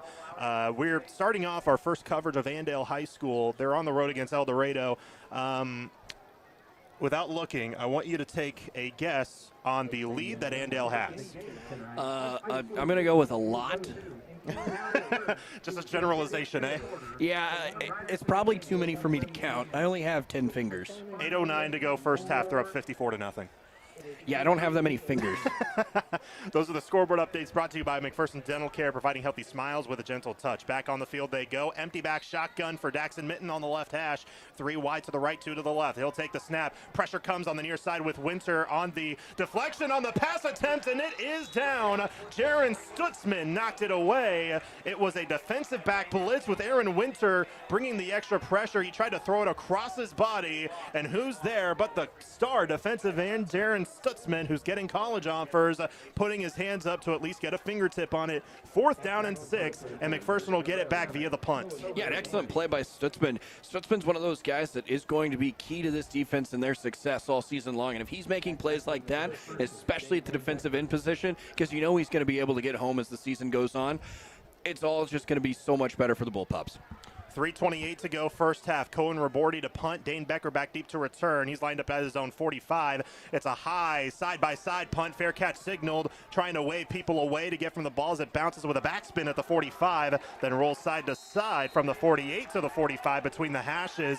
They'll rule it at the 46 actually. But good field position for McPherson with 3:12 to go in the half and all 3 timeouts. Yeah, excellent field position, excellent stop by the defense. The offense scores. What do you want the defense to go do? Get a 3 and out. That's exactly what they did. And now you're set up on offense with really, really, really good field position, and you've got Great Bend now respecting the deep shot. 1st down and 10 for McPherson as they get it off of the punt. 3:12 to go at their own 46-yard line. They trail 28-7 over Great Bend here in the season opener. If they can make it a 2-touchdown lead going into the halftime break, that would definitely be big for McPherson. And out of the pistol, they'll play action, roll to the right, firing immediately, caught the line of scrimmage. Then he gets hit immediately. Says a couple of words afterwards, being Cooper Ohnmacht, who laid the boom on the receiver on the right side, Nolan Piercy. And it's a gain of about 1 yard, actually. 2nd down and 9. Yeah, excellent play by Ohnmacht coming up from his cornerback position. That's just a simple cover, almost a cover 2, and Ohnmacht read it perfectly and got to Piercy out in the flat, and Piercy got leveled. And while there may have been some jawing afterwards, they're trying to be a little bit less technical on personal foul penalties, which that's a difference for officials this year. On 2nd down, out of the shotgun, he'll look to throw, fires off his back foot. He's just going to throw it away. Pressure came late by Connor Holiday off the left edge, and it'll be incomplete. 3rd down and 9 coming up for McPherson. Yeah, it looked like there was some confusion on the route there as the wide receiver kind of just stopped in the middle of the play. But again, CB's got to be able to just continue to keep running. He stopped there and allowed the defense to catch up. If he keeps running, there's a little bit of an opening to run there, but also the wide receiver, if he breaks out, is wide open. They'll line up on the right hash with the shotgun formation, or correction, the pistol. Play clock down to 15, still plenty of time. Trips to the right. Malm lined up wide out to the left, and one-on-one he's lined up. Becker in the backfield. They'll hand it off to Becker. Stutter step move. An offensive lineman loses his hat, and then he's brought down at the 48-yard line. So it's just a gain of 1. However, the play actually should have been stopped sooner because a player lost his helmet, that being offensive lineman Braxton Burgess, the starting center.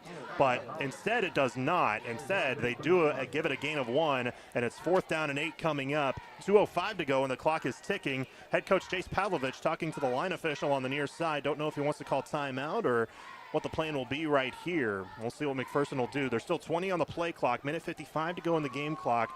I know they want to give Great Bend not a whole lot of opportunity to add on to the lead, so maybe waste the clock a little bit, then call timeout. We'll see. Great Bend does get the ball to start the second half, and Coach Pav will call timeout with a minute 41 to go in the first half. I was going to say, this is going to be an important timeout here.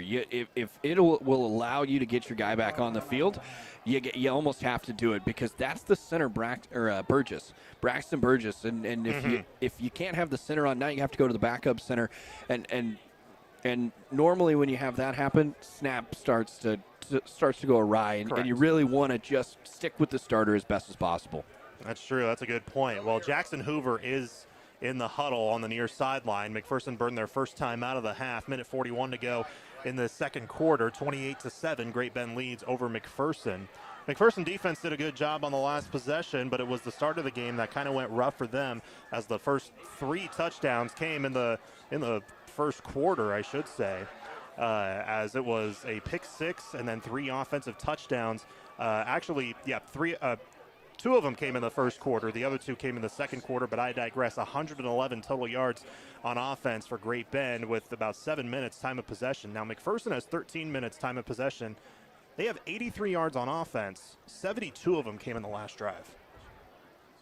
Man, what a drive that was then. It was, yeah, for sure. That ended with a 43-yard touchdown pass from Carter Banks into Ashton Malm. So they're going to bring the punting unit. It is Jackson Hoover in to punt it away unless they try to do something a little tricky.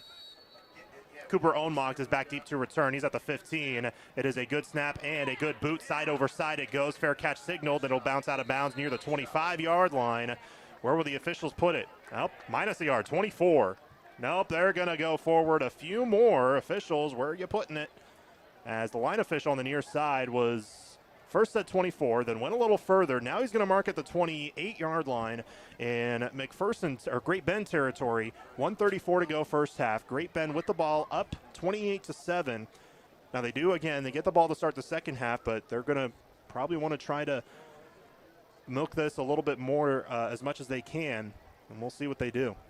You know, I was doing some research the other day and listening to some interviews, and one of my new biggest pet peeve, I'll be honest, is the punter that calls the punt returner that calls fair catch and he's not going to catch the ball.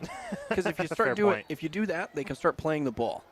They can learn from that and start playing the ball instead of playing you. It'll be a shotgun set. Mitten's going to look to run. Gets away from Hall. Flag comes flying in the backfield. Stutzman tries to race him down. He'll go out of bounds right at the line of scrimmage. But let's check the penalty marker as all indications show holding on Great Bend on somebody on the front line, but we'll double check.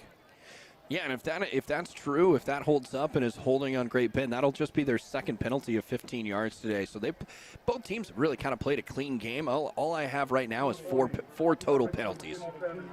Yep, it is indeed a holding call on Great Bend. So that'll move them back 10 yards to make it first down and 20. Now on that previous play, it was no gain on the rush, but that would have made it 2nd and 10. You want to give them the 10 extra yards. You don't want to really give them a whole lot of room to work with. No, that would be less than ideal. More room to work with is always great. Absolutely. Well, it will be first down and 20, as I mentioned. They just now break the huddle with 18 on the play clock. 88 seconds to go in the first half. 28-7, the Great Bend Panthers lead. One wide right, one to the left, and now a flag flies in on the far side, and I think it's a false start. Indeed it is. Official on the far end said false start on Great Bend, moving back 5 more yards. On the wide receiver, you rarely see that. Sometimes all it takes is one herky-jerky motion for them to whistle. Now, obviously, he might not actually be wanting to, actually doing a quote-unquote false start, like in a literal sense, but if they do just a quick motion, sometimes that will be flagged. So after 2 penalties, 1st and 25 at their own 13-yard line. Out of the shotgun, they will hand it off on the near edge to the 15, and he's not going to go much further on the near side. Maybe the 16-yard line is where they'll give him. Indeed, they will. It'll be 2nd down and 22 coming up. Yeah, just a nice power run to the outside. It's almost like a power sweep, if you will. Picked up 1, maybe 2 yards on the play. It's an okay play, especially this deep in your own territory. I believe it was Cooper Ohnmacht that had the ball, but now they're just going to let the time tick because they're way back in their own territory. They're kind of just going to let things roll on. 50 seconds to go first half. Great Bend up 28-7 with the ball at their own 16, 2nd down and 22. If they play their cards right, this could be the last play of the half. They will hand it off near side again. Ohnmacht stuffed at the line of scrimmage by the Bullpup defense. Ending it off was Chase Lowry, the linebacker, and it is no gain to make it 3rd down. And there is an 8-second difference between game clock and play clock, with the game clock being lower. 25 reads the game clock right now in the first half. Away from the play, 2 guys I want to shout out on that play because they got an excellent push on the left side of the defense. Bo Barkley and Carter Leathers on the defensive line. The D end and the D tackle got an excellent push, and we're deep in the backfield. However, Great Bend ran the other way, so they're not going to be able to make the play, but they looked really good on that rep. Yeah, it looks like they're going to end the half right there. It is halftime. McPherson down by 3 touchdowns. It's Great Bend 28, McPherson 7 through 24 minutes of play. We will head to the halftime report brought to you by Great Plains FCU. This is Bullpup Football from the Midway Motors broadcast booth on KMCP. Tonight's coverage of Bullpup football continues next with the Great Plains Federal Credit Union halftime report. Coming up, we'll recap tonight's first half and catch you up on other scores around the area. 98.9 and 1540 KMCP. Controlling your own weather can be easier than controlling anything else these days. This is Julie with RC Heating and Cooling. With a well-working cooling and heating system, you can be in control of your indoor weather at home. With so many things out of our hands, it's a good feeling to have a bit of stability. Call RC for a free estimate on new cooling and heating equipment. Call RC when your unit isn't up to par. Call RC to stay comfortable in any weather. Call RC 241-2787. For over 80 years, Farm Bureau Financial Services has served the unique needs of the ag industry. We get to know you and your operation, providing coverage for your farm, ranch, machinery, crops, livestock, and so much more. Find out why we've been the #1 ag insurer for 25 years. It's your future. Let's protect it. Call Farm Bureau agent Luke Bauer in McPherson at 620-241-0225. #1 ag insurer across our territory, 1996 to 2021 SNL PNC Group Direct Written Premium. When you bank with Great Plains Federal Credit Union, you're more than a customer. You're a member and an owner. That means fewer fees, better rates, and real people who care about you and your financial goals. Stop by one of our convenient locations in McPherson, Salina, Abilene, or Hillsborough and experience the credit union difference today. Great Plains Federal Credit Union in McPherson, member NCUA. If you can't remember the last time you reviewed your insurance, you're not alone. Alliance Agency Inc. and Buckeye Insurance Group work together to make sure you are properly covered. Call the friendly, knowledgeable staff of Alliance Agency Inc. at 620-241-0213. They'll provide service that exceeds expectations and coverage that meets your needs. Buckeye Insurance Group and Alliance Agency Inc. Working together to protect you. With your halftime sports update, I'm Lucky Kid. The Kansas Jayhawks are invading the land of misery Saturday afternoon, heading to Columbia to take on the Missouri Tigers, renewing the border war, a game that has not been played since 2011. Kickoff will be around 2:30, while pregame at 1 on 94.7 KSKU. K-State Wildcats are going to have the Army invading Manhattan Saturday night. 6 p.m. game at Bill Snyder Family Stadium. The Army, by the way, will be honoring the 1st Infantry Division as their part of the game, which is based down the road from Manhattan at Fort Riley. A full slate of KCAC football on tap for Saturday. Looking at what we have going on, we've got Bethany and Kansas Wesleyan matching up tomorrow night at 6. Our pregame will be at 5:30 on Smoky Hills Rock 95.5. McPherson College Bulldogs on the road Saturday night as they are taking on Bethel in North Newton. Pregame at 5:30 on 98.9 and 1540 KMCP. Sterling making a long road trip to Evangel Saturday evening. That game will be on 100.3 KNZS. Pregame also at 5:30. The rest of the conference schedule has Tabor at Southwestern Saturday night.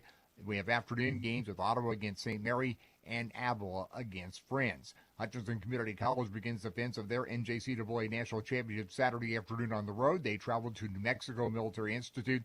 That game kicks off at 1.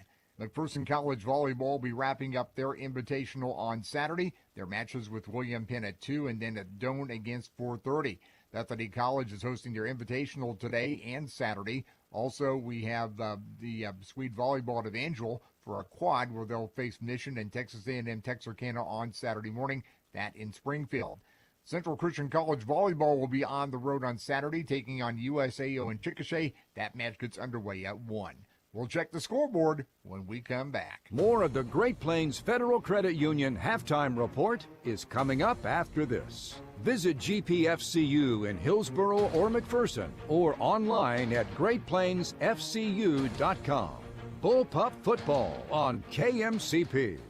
Some people think the daily moves of the market make stress inevitable when it comes to investing. Hi, I'm Brad Seibel, your local Edward Jones financial advisor. One stress reducer is to have a plan and stick with it during the market's ups and downs. Here's another. Periodically rebalance your investments to align with your needs and risk comfort, and have a good financial advisor to sit down and talk to. Contact me at 620-241-6033. Keeping your investments under control can help keep your emotions in check. Edward Jones, Making Sense of Investing, member SIPC.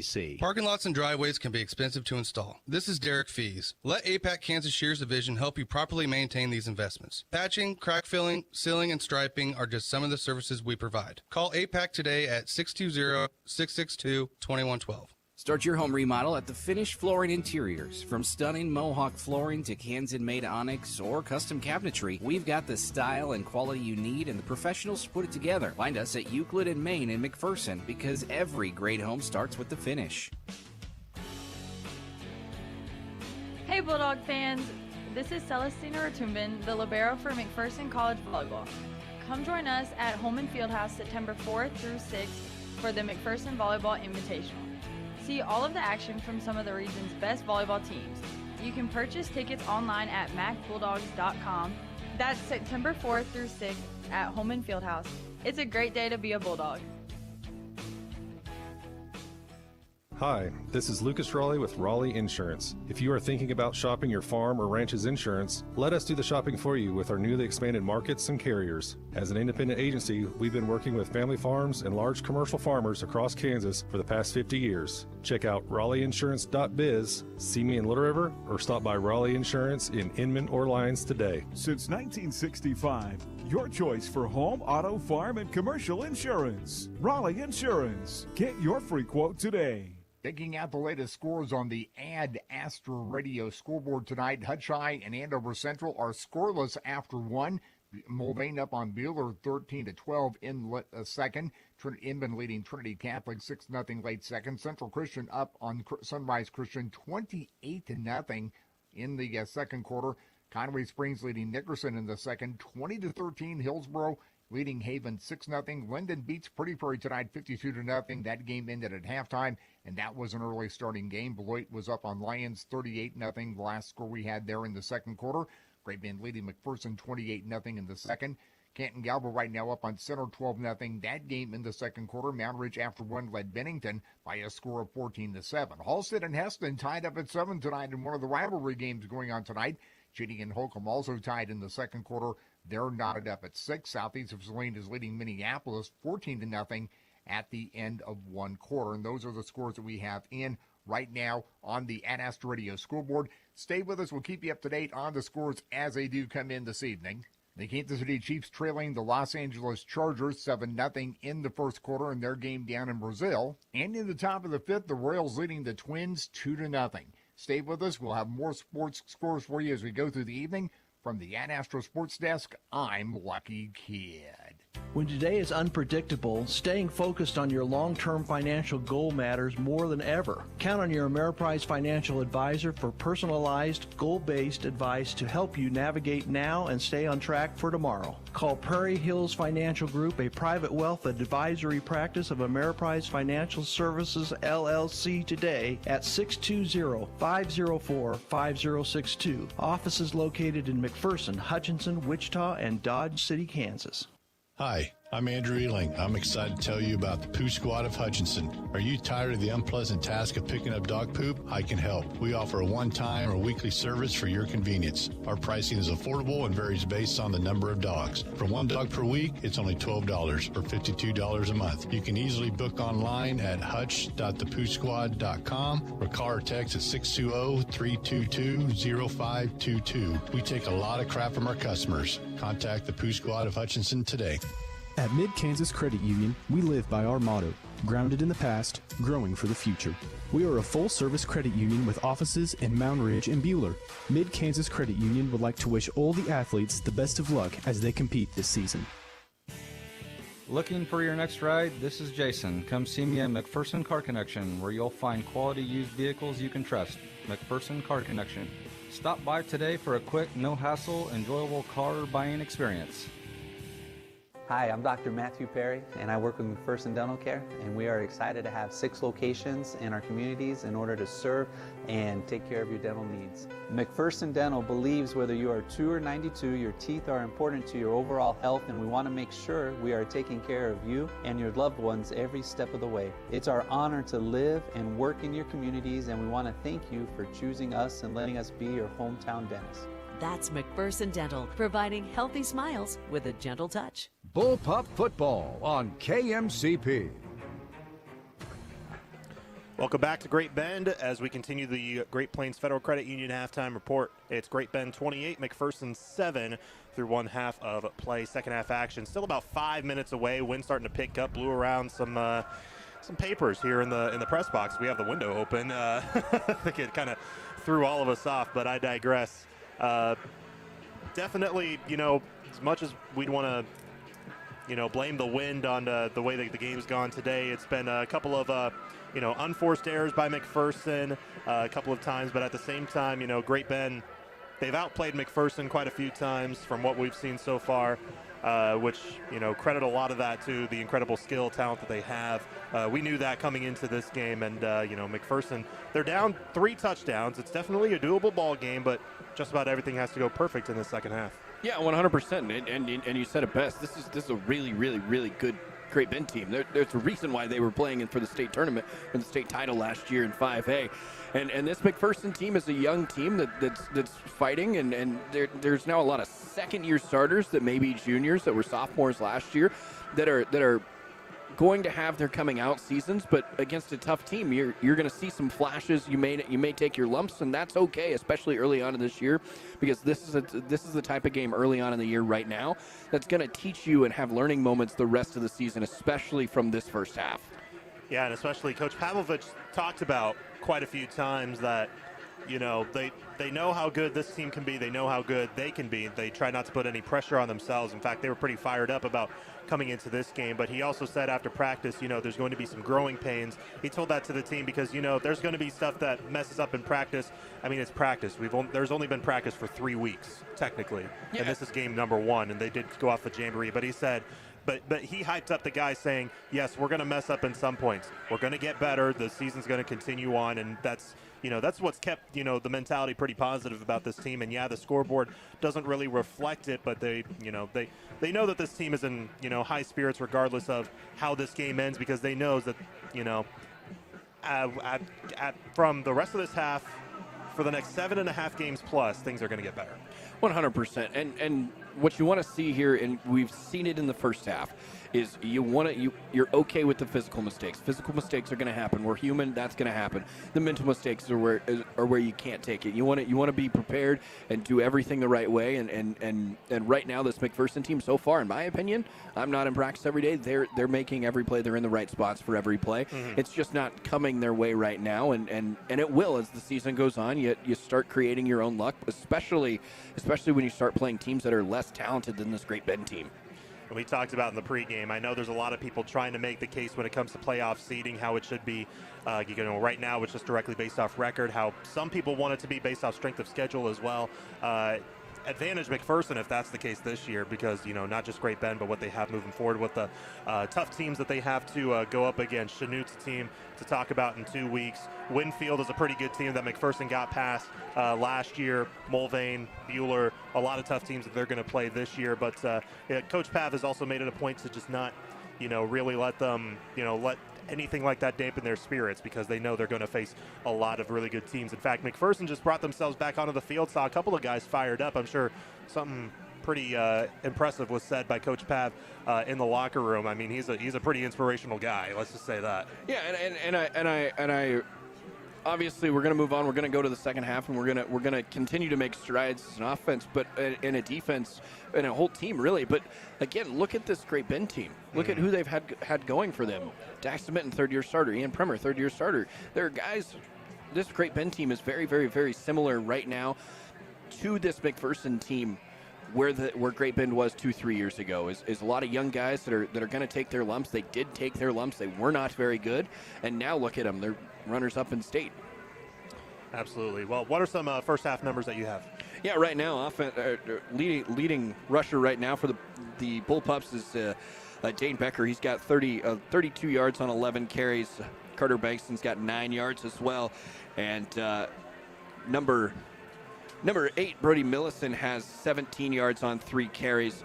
That means 58 total rushing yards for the Bullpups, 61 passing yards for Carter Bankston.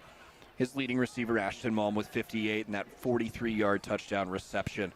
On the Great Bend side, they have 101 total yards here tonight, 55 coming on the ground, only 46 in the air, with Ian Primer having 31 of those yards and Cooper Onmock having 5 of those yards. But really, the damage right now is kind of being done by Connor Holiday, 26 yards on just 5 carries. So he's been excellent on the ground as well, and they have 55 rushing yards.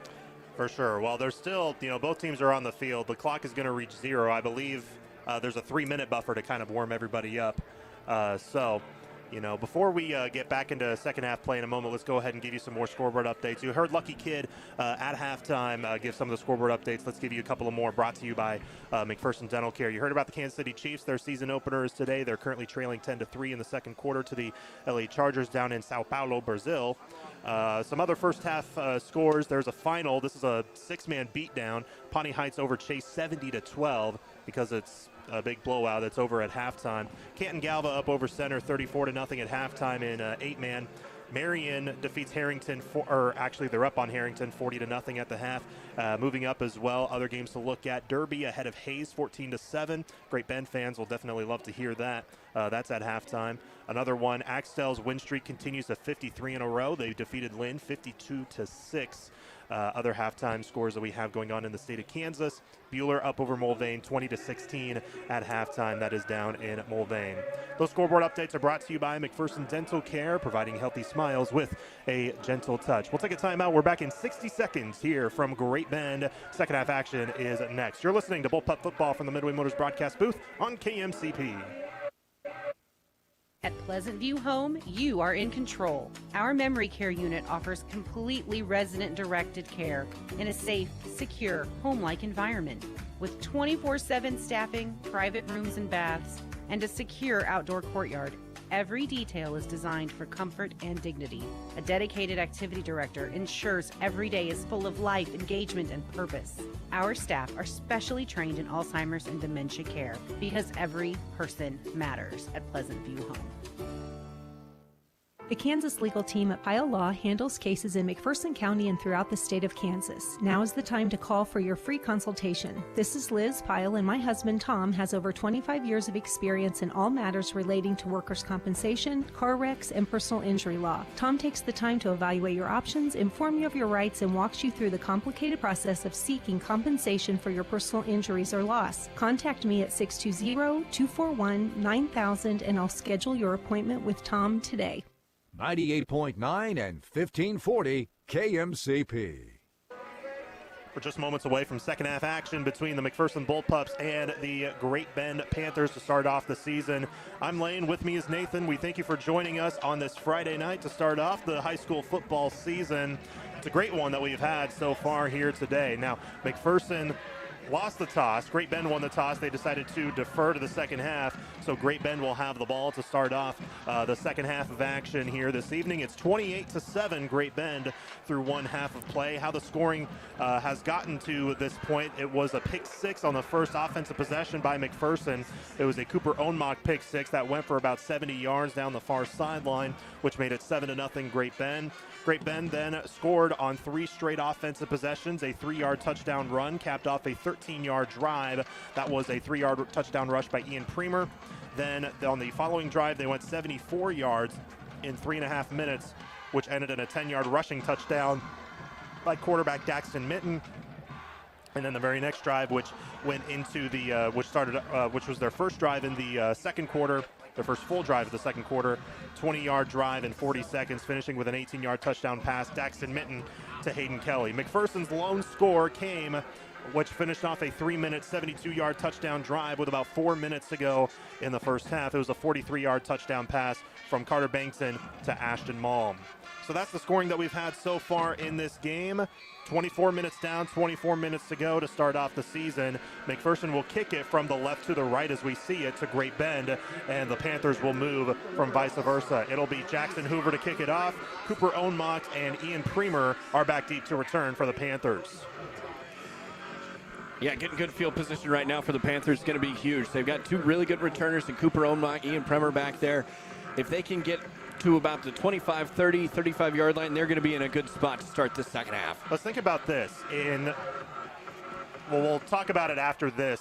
The ensuing kick goes and is returned by Ohnmacht at the 15, far sideline to the 30, 35, tripped up at the 35 to about the 36-yard line as some of the students on the Great Bend side pop off some smoke to start off the second half, and it'll be first down for Great Bend at their own 36. But out of the 5 offensive drives that they've had so far, 3 of them have started off in their own territory. It went touchdown, punt, end of half. So it was a good start for the first one that they started in their own territory, not the last 2. Yeah, no, those last 2, the Bullpups defense actually took a step up and made some key stops there, especially in the Panther territory. So they start off this second half. This is their 6th offensive possession of the game, and it is a shotgun formation with a tight end left side moving from left to right and a man in the backfield for Daxton Mitten. It is a handoff. Connor Holiday trying to find the edge, gets around one man, but here come the linebackers to bring him down for just a minimal gain there on first down that time. Chase Lowry was one of the ones there. Yeah, an excellent job by the linebackers flowing down into coverage. Dylan Hall trying to set the edge. Holiday was able to get on the outside of Dylan Hall, but an excellent job just reading, reacting, and flowing to the defense. Gain of 1 is the call. Second down and 9 at their own 37 for Great Bend in their black jerseys to start off the season. They go with black and red as their colors. McPherson is white and red. They're on the left hash for the second down play. Trips to the right side with 3 receivers. Premer the one in the middle of the 3. One wide to the left. Man in the backfield in the shotgun. Play action. They will go with a bubble screen pass. Good block by Premer. And down the sideline goes one man. There's a flag in the backfield. Down at the sideline. 30, 25. Pushed out of bounds at the 20. Inside the 15 actually. But a flag is down near midfield on the far side. This could be offensive holding to take away what would have been a big play. Yeah, I think this is going to be offensive holding, but that was an excellent job, excellent block by Premer back here in the backfield on Nolan Piercy. But that's just a simple bubble screen. Try to get it to the outside and let their playmakers do a job, and an excellent job by the Panthers wide receivers on making key blocks. We'll see what the penalty is. Which, by the way, that was 6'6", 230, blocking 5'11", 175. Yeah, you're not going to see much success there. The officials are coming together, talking to the Great Bend sideline a little bit. Think head coach Aaron Beck was probably not happy with a call, but we'll hear from the white hat official. It is holding on Great Bend. It's 10 yards from the spot. It will be second down, but I think they might gain a yard from the line of scrimmage because the flag is resting at the 46, or actually would be the original line of scrimmage to the 36 and make it 2nd and 10, so they lose a yard. All it is a 1-yard penalty, but it took away what would have been a huge gain for Great Bend. Take away the huge gain. We say it's a 1-yard penalty, 10-yard penalty, but 1 yard on the football field. But really, let's be honest here, that's about a 65, 70-yard penalty. For sure. Officials blow the whistle to get play back underway. I say get play back underway, so they'll run the clock again because the clock does run following the penalty. So after that holding call on the far side by a receiver, it is 2nd down and 10 for the Great Bend Panthers. It was 2nd down and 9 after a 1-yard run. Now we'll see what they do here. Offensive line goes up to the line quickly. 5 on the play clock in the shotgun. Mitten 3 to the right and a running back in motion. He will step up in the pocket. A lane opens. He's across the 45, going to the right side, and is brought down inside McPherson territory to the 48-yard line.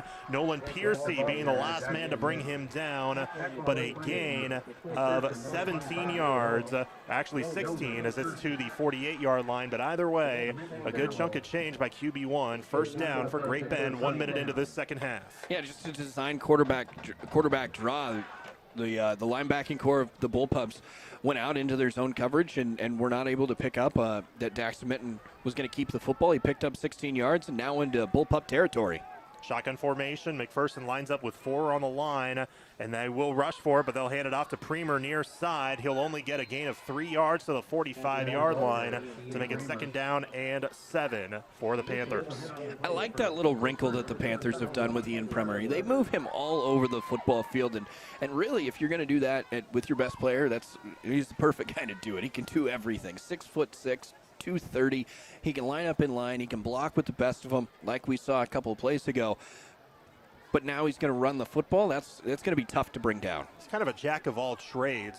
He actually did have a passing touchdown last year. Now, they did go with a lot of wide receiver throws last year, too, for some trickery. 2nd and 7 on the shotgun. Minton, 3-step drop. Here comes pressure, but he finds up the middle. He's going to fire it deep, and it's another dropped interception, this time by Dakota Lynn. Good job to knock it down. It was intended for Premer, but he tried to pin it with his hands to his right shoulder pad, and it's incomplete. 3rd and 7, but hold on. We have a bold pup down. It's Jaron Stutzman on his back and writhing in pain. Yeah, what an excellent job, though, by really all 4 of the defensive linemen, but essentially number 13, Bo Barkley, kind of got home a little bit, forced Daxton Minton to step up into the pocket. Ian Premer was really kind of wide open. It was a little bit more of a cover 3 look, where Dakota Lynn was able to kind of step in front and break up the pass, but Ian Premer down the seam was wide open until Dakota Lynn made an excellent play on the football. Well, now the left edge rusher, Jaron Stutzman, is down on the turf at the 42-yard line in McPherson territory. We'll be back in 30 seconds while we wait on this injury. You're listening to Bullpup Football on KMCP. Save time and simplify your life. Fresh Look Cleaners will take the hassle out of your days and can do the work so you can look and feel your professional self every day. Our expert dry cleaning services, executive shirt service, and professional starching and pressing ensure your garments stay fresh, fitted, and ready to face your days in style. Fresh Look Cleaners will keep your wardrobe looking spotless and feeling perfect. Fresh Look Cleaners at 820 Crawford in Salina. We do the cleaning so you can look your best. 98.9 and 1540 KMCP. Injury timeout brought to you by Pile Law. If you've been injured at work or in a motor vehicle accident, contact Pile Law. They will give you the best options to give you the benefits you deserve. Jaron Stutzman getting help off the sideline. That's the left edge rusher. The backup behind him is Isaac Puhala. And now we'll get back underway. 3rd down and 7 for Great Bend. They'll fake the screen. Now they'll fire a shot play. Premer's wide open at the 20, 10, 5. Touchdown, Great Bend.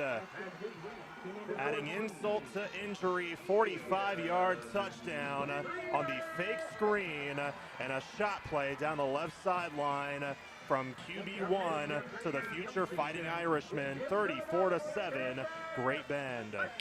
Yeah, that time the Panthers lined up. They were going to go back to that. It looked like they were going to go back to that bubble screen. Premer just snuck out essentially out of the slot and was wide open down the numbers. And an excellent job, an excellent play. Excellent job by Daxton Minton to be able to hit him in stride and pick up that 45 yards for a touchdown. The Bullpups kind of got fooled a little bit on it. We got a weird formation because it looked like everybody was lined up to the left, but now they'll line up in the PAT motion. We see that from time to time for whatever reason. Good snap, good hold. Ownmock to kick, and it is good. It is 35-7, Great Bend. 9:41 to go in the 3rd quarter. We'll be back after this. You're listening to Bullpup Football on KMCP. McPherson's newest lunch and dinner spot is here. The Boiler House at 1725 East Euclid on the edge of the McPherson College campus serves fresh salads, sandwiches, and wraps, plus drinks for everyone. Open weekdays from 11 to 2, 4:30 to 8. McPherson Center for Health is one of only 8 in Kansas and the only one within 60 miles to earn a 5-star rating from CMS, the highest for quality and patient care. That's nationally recognized 5-star care right at home. 98.9 and 1540 KMCP. 9:41 to go, 3rd quarter. Great Bend bounces right back on their first possession of the 2nd half, capped off by a 43-yard touchdown throw from Daxton Minton to Ian Premer. 35-7, Great Bend. Yeah, like we talked about before the break, what an excellent play. And now Ian Premer's got 76 yards receiving and 9 rushing yards and 2 touchdowns, one by way of the air and one by way of land. Cooper Ohnmacht will boot away the ensuing kickoff. It's high and will be returned by A.J. Bullocks at the 24. Far side, trying to find the edge, trying to push past his blocker, actually, and then down to the 30-yard line. And Cooper Ohnmacht is now down at midfield for Great Bend. And that's huge, not just, for the kicking's sake, but he's terrific on offense. He had a pick 6 earlier in this game, but Ohnmacht is down on the turf as we speak. So another injury to a kicker. As earlier we saw Diego Soto go down, the starting place kicker for Great Bend on the opening kickoff. And he has not returned to play. So as they tend to Cooper Ohnmacht, this injury timeout brought to you by Pile Law. If you've been injured at work or in a car wreck, Pile Law takes the time to explain your options and give you the benefits that you deserve. We'll keep it here. It looks like it's just a cramp because it looks like he's just getting getting some stretches from his training staff. And I mean, if there's a guy that's going to be cramping, it's Ohnmacht because he's been everywhere tonight. Got to give credit where credit's due. Cooper Ohnmacht has been a stud, and that's probably an understatement. It looks like the old double cramp. He's got both. That makes it worse. That makes it worse, unfortunately for him. But we're not making fun of the injury. We're just saying that, because he's been incredible today. Yeah. So we got to give him credit. He goes up, getting some help up, but he'll be walking under his own power back to the sideline. Get him some pickle juice. Get him a banana. He's going to be back out here. I was gonna say, does pickle juice actually work? I assume so. Okay. You don't know from experience. If the NFL guys are doing it, college guys are doing it, fair enough. Probably works. Fair enough. I'm not sure the science behind it, though. I got a story on that, which I'll talk about after this first play. Shotgun for McPherson. They are at their own 30-yard line on 1st down and 10. After that kickoff, and with 9:36 to go in the third quarter, they have it to start off their first possession of the second half. Pistol formation, 2 wide right, 1 to the left. They'll hand it off. Brody Milson out of the backfield finds the left edge, 45, and tripped up at the 48-yard line, but a flag is down on the far side at the 32-yard line, just 2 yards ahead of the line of scrimmage. We'll check on this penalty. But story I wanted to get to, there was a baseball player at McPherson High School, now at Sterling College, by the name of Isaac Barnett, who, when he went to Wichita Collegiate, he brought these little bottles that kind of look like 5-hour energy bottles, but they are just straight pickle juice, but it's like strong, super strong pickle juice. I told him I wanted to try it, and I saw one at a gas station. I never did, but it's not just like the normal pickle juice. It's like the actual, like, real, really strong stuff. And I asked if it works, and he said, oh, yeah, it certainly does. I was going to say, I don't know if I'd trust pickle juice from a gas station. That's a good point. It's like sushi. I wouldn't trust it. Yeah. Well, it is a holding call on McPherson. 1st down and 18 now, 10 yards from the spot. Shotgun formation, play action. Banks is going to fire a shot play, but it's going to be overthrown from Puhala. Intended for Puhala down the far sideline and bounce out of bounds at the Great Bend 40. Incomplete pass to make it 2nd down and 18. Now, Bankson kind of took a lick in the backfield. His entire O-line came out to help him up. But the front line for Great Bend was there, quick, fast, in a hurry. Yeah, it looked like a little double move for Puhala down the outside. Just was unable to come up with it. Carter Bankston had to get rid of it. He was under a little bit of pressure and just threw it too far. 2nd and 18 off the incompletion. 9:15 to go, third quarter. 35-7, Great Bend leads over McPherson. Shotgun formation, 2x2. They line up on the left hash. They're at their own 22-yard line. In the backfield is Millison. They will fake the handoff. Bankson will keep it on the far side. He's at the 25, and out of bounds he'll go at the 26-yard line. A gain of 4 yards to make it 3rd down and a little more manageable than last, but still it's going to be 3rd down and about 14. Yeah, I like that play a lot. I mean, they've run a few play-action passes. They've run a few read options where he's given it off, and they've ran the football. They've done an RPO where the first play of the game was an RPO to Ashton Malm. That time he decides to take it on the quarterback keeper, picked up 4 or 5 yards. It's a good play. It took back a yard to make it 3rd down and 15 for McPherson. 2x2 they line up again. Correction, trips to the right with a tight end behind the right tackle plus 2 receivers. Ashton Malm lined up wide left as they're on the left hash. They will hand it off. Dane Becker, left edge at the 30 to the 35, trying to push forward for extra yardage down to the 37-yard line. That's a gain of 12, but it's just a couple of yards shy of the line to gain. No, give him back a yard. They'll put him at the 36, but it's 4th down and 4 for McPherson, and the offense is staying on the field. Yeah, I wouldn't be shocked here with the little fake go for it punt. Also 35-7 game. I don't be shocked if they go for it here. I like the chances. Correction, that is Carter Bankton, who's all alone in the backfield. He has punted already once today. That was in the first half. Now he backs up a little bit more. I think it will be. Ian Kramer is going to back up, and yet Bankton will boot it away side over side. Bounce at the 45 or 35 and out of bounds to about the 31-yard line. So how about a QB1 with a good leg, but we know how terrific he is on the on the offensive end. But again, it's a punt that goes back to Great Bend. 8:23 to go in the third quarter. 35-7, the Panthers lead, and they will say 1st down and 10 for Great Bend at their own 25, I believe. Where are they going to spot the ball? Yep, the 25. Again, the last drive there for the Panthers, they just wore down that bullpup defense coming out of the half. This time, look for the bullpup defense. Try to get a little bit of a push here. Still have Isaac Puhala in at that right edge position. So one to watch there coming off that left tackle. 8:23 to go, third quarter. Shotgun formation. Mitten will hand it off to Holiday, finding the far edge, 30 to the 35, down the sideline, pushed out of bounds, just past the 40. They'll mark about the 43-yard line, and it's a gain of 18 to move the chains. Yeah, just a nice handoff sweep to the outside, and Connor Holiday got outside, made a few men miss, and picked up an excellent chunk of yards. 1st down at their own 43 for Great Bend. In their second possession of the half, the first time they went 64 yards in a little over 2 minutes to start off this half, and they lead 35-7. It ended with a 43-yard touchdown pass, Daxton Mitten to Ian Premer. They break the huddle with just 10 on the play clock at the 43-yard line on the right hash. Shotgun, man in the backfield.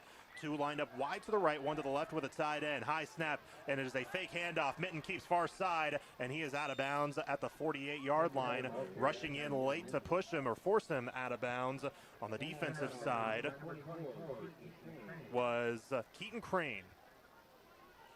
Excellent job by Daxton Mitten. Just get to the outside. Keep it. Get to the outside. It's wide open. Bo Barkley was unable to really set the edge on the outside, and he picks up 4 yards, and now it's 2nd down and medium. I've seen a lot of times Mitten use his legs. He averaged 41 rushing yards a game last year, had 5 rushing touchdowns on the season. He's at 40 right now, Lane. Sheesh. Well, it's about his average, but there's still a quarter and a half to play. 8:12 to go in the third. In the shotgun, man in motion right to left. That's Hayden Kelly, a wideout. They will fake the handoff. Mitten keeps again, then hit from behind, brought down at around the line of scrimmage. Immediately bringing him down. Carter Busker, the starting safety, a 5'11 safety, the guy to trip him up from his knees. Excellent job by Busker to read that play to perfection. I think both of us were a little faked out by that to start, but Busker not faked out, and that's the important part, is the man on the field wasn't faked out, made an excellent open field tackle against a really athletic and a really strong kid. No gain on what was 2nd and 6. Now it's 3rd and 6 at the 47-yard line in their own territory. They need the McPherson 47 to keep the drive alive. Trips wide out to the left, 1 to the right in the shotgun. They're on the right hash. Mitten, 3-step drop. Pressure comes up the middle with Hall. He'll roll to his right. He wants to uncork it deep. He'll just fire it short, and it is low and incomplete as he pretty much just threw it away. Dylan Hall was the man on the hunt for Daxton Mitten, forcing him to throw it away and make it 4th down and 6. Excellent job after that first play, that pickup of 18. Excellent job by this bullpup defense to rally to the football and not give up another 1st down. Great job. That's one of those drives you hang your hat on and say, that's a good drive for this. That's a building block drive. And it looks like they're going to force their 2nd punt of the game. Cohen Raborti is the punter, and he is sitting at the 32-yard line or 33. Dane Becker back deep to return, standing at his own about 23-yard line. 7:20 to go, 7:21 to go in this third quarter. They will boot it away. Raborti with a high punt. Becker calls fair catch, lets everyone just let it go. It takes a backspin, a McPherson bounce, and it will land at the 33. Yeah, this is going to be a drive here for the Bullpups. Right after getting the excellent stop, this is going to be another drive that the Bullpups can have success on. I liked what they did on the ground last drive. Let's see if what they did on the ground last drive will open up some of the passing plays. Try to get it to Ashtamom, try to get it to Puhala, even to Paxton Ingalls, or even Bo Barkley. Just try to get some of these playmakers involved on the outside. And we'll see how that goes, but we do have another Panther down at the 35-yard line, and it looks like to be another cramping situation. We don't know who, but there is a man down for Great Bend. So we'll step aside. We'll be back in 30 seconds here from Great Bend. You're listening to Bullpup Football on KMCP. Get ready to fill the bucket and save, only at Prairieland Partners John Deere. Get a 5-gallon bucket for just $3, and everything you pack inside is 15% off. Stock up on the essentials like cleaners, grease, fluids, adhesives, paint, hand tools, and more. Don't miss your chance to save on parts you use every day. Stop by your local Prairieland Partners to fill your bucket and save. Offer ends September 30th, 2025. Some restrictions apply. Prairieland Partners. 98.9 and 1540 KMCP. Another injury for Great Bend. This one, again, brought to you by Pile Law. If you've been injured at work or in a car wreck, contact Pile Law. They'll give you the best options to give you the benefits you deserve. The Panther is still down at the 35. We have not seen a number quite yet on who is down. We're at the 7:13 mark to go in this third quarter. The Panthers currently lead it 35-7 over McPherson, and after the punt, they will have it at their own 32-yard line. Their last possession in this first half came off of a punt, but they only got 6 yards and then booted it right back to the Panthers. Yeah, it's an excellent drive by this defense, and having to punt it back to the Bullpups is not what they wanted to do. Even though they're up 35-7, they still don't want to give the football back. Now the Bullpups have an opportunity to try to cut into this lead.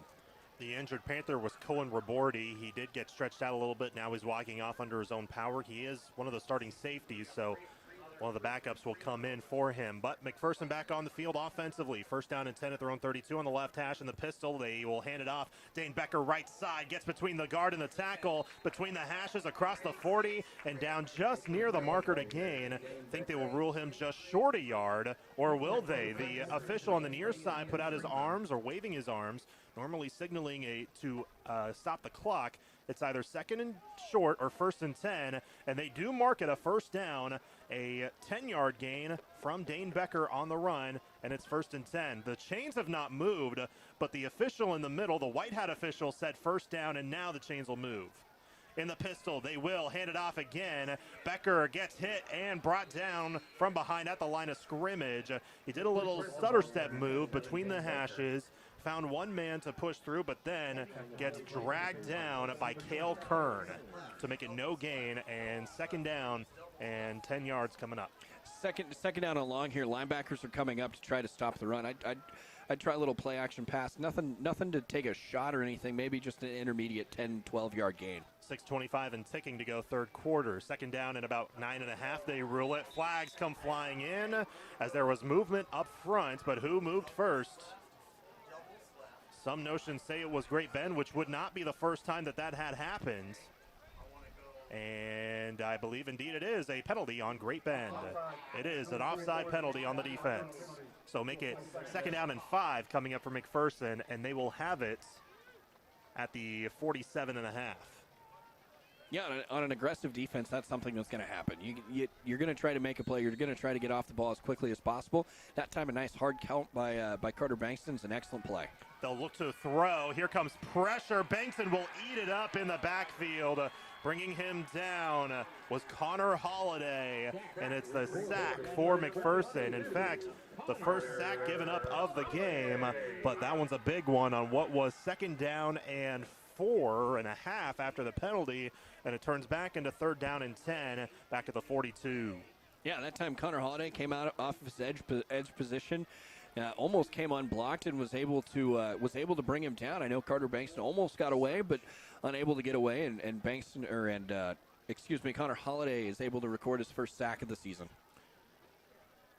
Holiday had 5 of them last year, was a second-team all-conference linebacker, albeit that's a conference with 5 teams.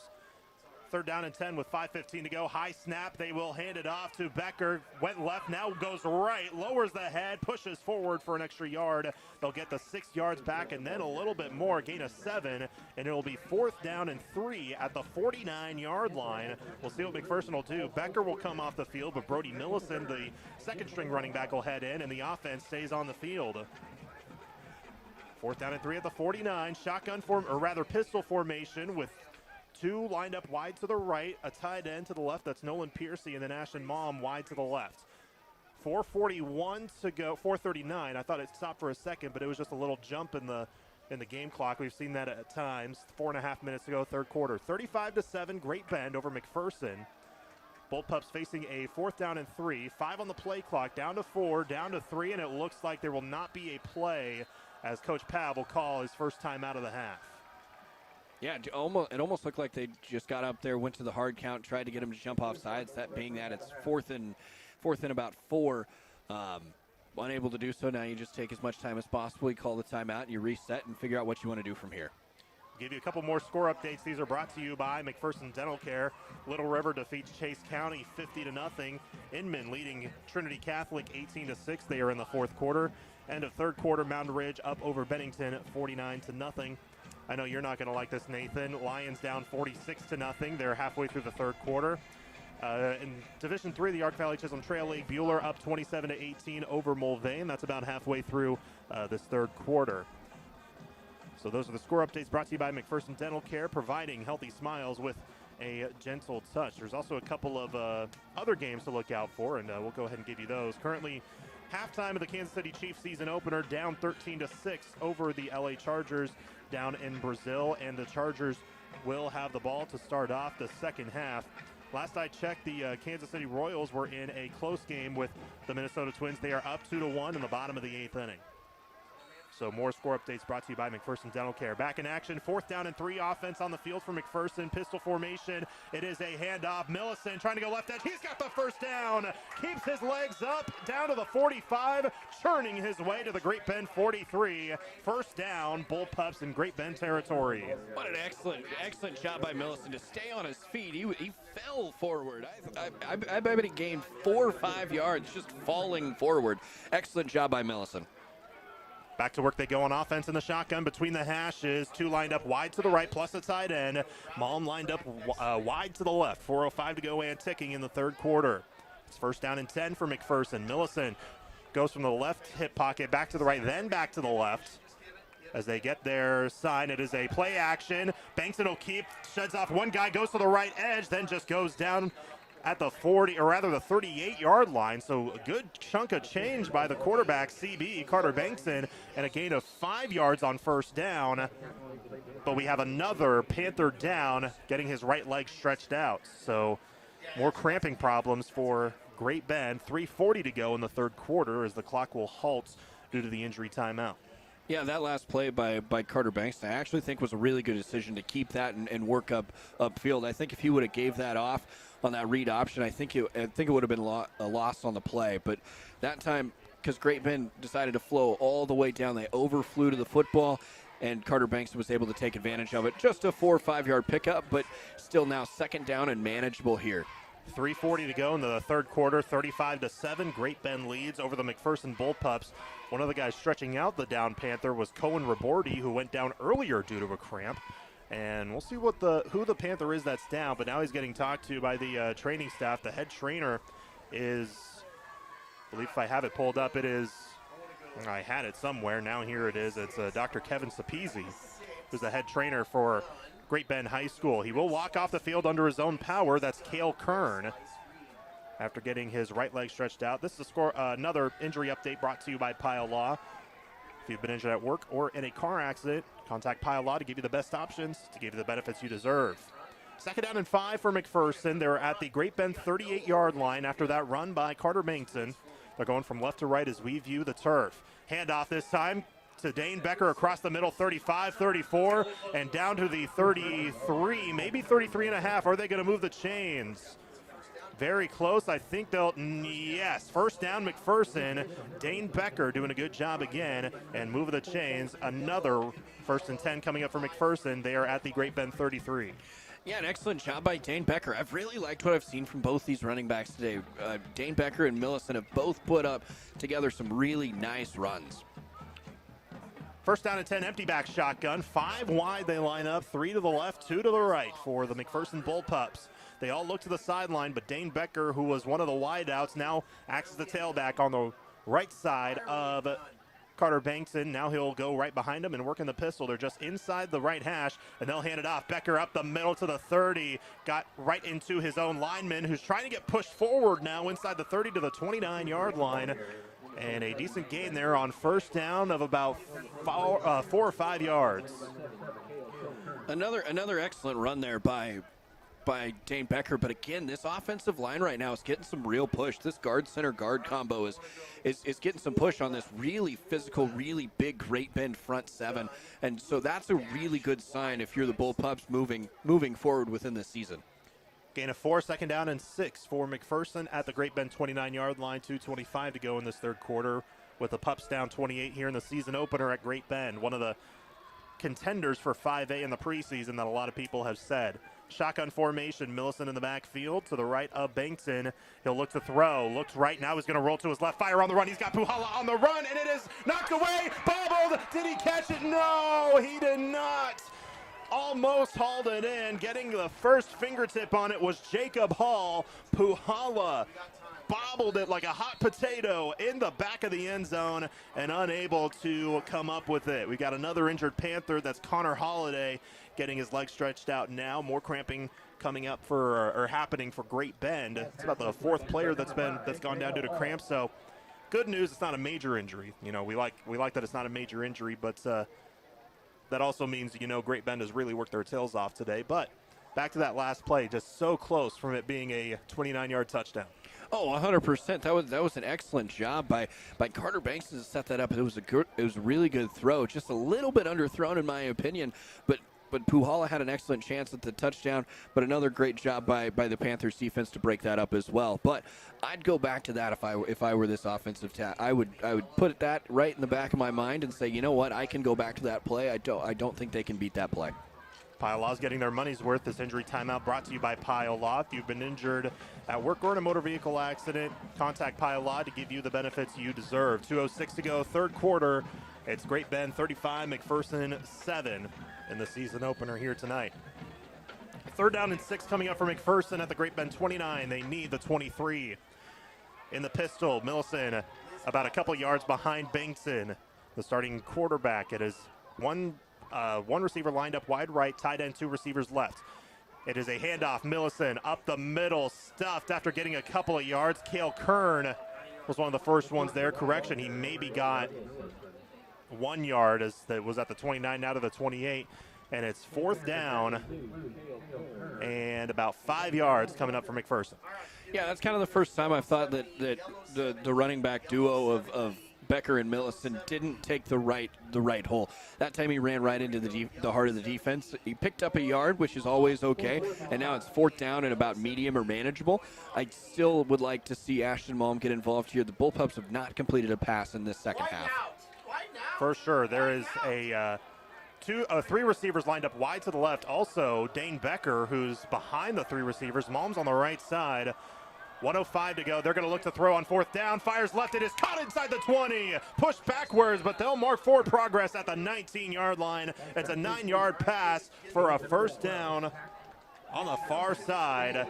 And you mentioned they had not completed a pass yet in the second half. There it was. Yeah, it was an excellent thing too. They faked like they were going to go on the screen to Dane Becker, and that time just Paxton Engel was able to come on a little crosser, pick up 9 yards. Excellent pitch and catch. They're in the red zone. 45. They're in the red zone for the first time today. 45 seconds to go, third quarter. Trips to the right with a tight end, 2 receivers, 1 wide left. They're in between the hashes, a little bit more to the left than to the right. Shotgun with Becker in the backfield. Handoff. Becker finding the inside edge. Spins at the 15. Drags a couple more Panthers with him. A couple of yards to the 13-yard line. Gain of 6 yards on first down. Yeah, that time Great Bend decided to bring pressure. What's one of the things that happens when you bring pressure? Holes open up. If you over-pursue on the run, things will open up, and it looks like we're going to end up going to the fourth quarter here. But Dane Becker took advantage, picked up 6 yards, and now really second down at about 4 here. Let me say, this possession has gone on. It started since the 7:13 mark in this third quarter, and it carries over towards the end of the third quarter. We head to the fourth quarter after this. It's Great Bend 35, McPherson 7. Hold your 4 fingers high. We'll be back after this. You're listening to Bullpup Football from the Midway Motors broadcast booth on KMCP. Midway Motors offers the most convenient way to service your vehicle with our pickup and drop-off service. Multi-point inspection video texted to you so you can see what the technicians are seeing, handy text approvals of proposed work, and even the option to pay through text. And if you decide it's time to sell your vehicle, we can appraise your vehicle and let you know what it's worth. Schedule your hassle-free service appointment today at midwaymotors.com. Midway Motors, for every mile of life.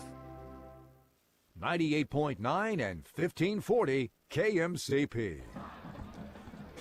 3 quarters down, 1 to go here in Great Bend in the season opener. Great Bend leads at McPherson 35-7 here today, but McPherson has the ball, 2nd and 4 at the Great Bend 13, a drive that has gone on for 7 minutes and 13 seconds of game time. Coverage of Bullpup Football is brought to you by McPherson College. You bring the dream, we'll build the team. Success is a team effort. Begin building yours at McPherson College. It's a great day to be a Bulldog.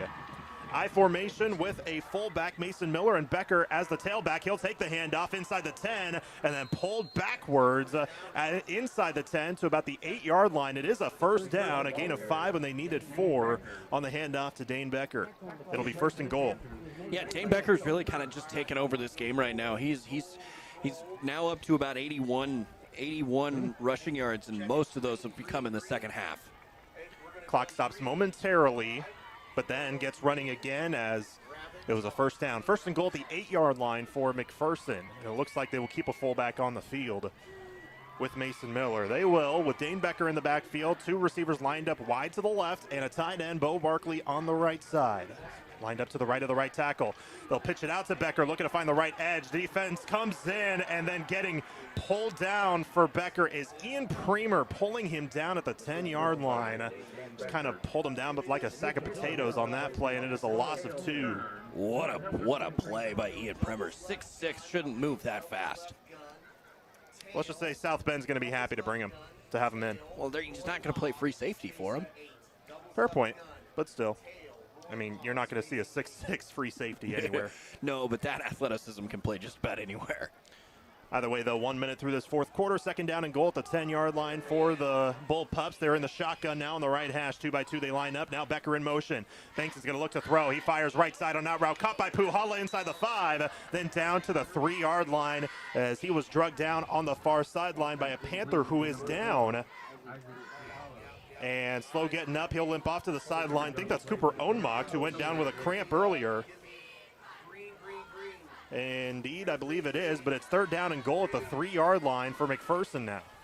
Yeah, man-to-man last time for Great Bend there, and just Puhala with a nice out route, caught it in stride, and was able to get down inside the 5-yard line down to the 3. Sets up this possession really nice here. The fullback Mason Miller checks back in to the turf. It'll be 3rd and goal at the right hash from the 3-yard line. I formation. Becker the tailback, 2 receivers wide to the left, tight end to the right. Play clock down to 4, down to 3. They'll take the snap. Handoff. Becker stuck in no man's land is down, and the ball comes out. It comes out. It's picked up by Great Bend on the far side. Just one man to beat. That's Becker, who then gets stiff-armed, and he is gone. Hayden Kelly picks it up and takes it home for a Great Bend touchdown of about 90 yards on the punt return. But there is a flag at midfield. We'll see if this comes back. Yeah, just deep in your own territory. Not a mistake you're willing to you can make there as the fumble is the turnover no matter what. Flag on the play may bring this one back, but as it stands right now, 97-yard fumble return for the Panthers and Hayden Kelly, as we got another Panther down as well with a cramp. There's an official at the 48, but every other official thinks this is a touchdown. There's one official at the 48 next to the penalty marker. the white hat official on the near side is talking in the walkie-talkie, and the official picks up the flag. Are they going to move it? They're just going to move it, I think. Or are they? Or is there just no penalty? And, yeah, there's no penalty, so it is a fumble return for a touchdown for Great Bend by Hayden Kelly. Yep. Oh, after the play. On Great Bend. Yeah, so unsportsmanlike conduct called on Trenton Kern, who's a senior. But it'll just be assessed on the kickoff, and Cooper Ohnmacht will try to kick the extra point, and a flag comes in. The kick will not count. Flag comes in by the near sideline official. 41-7 is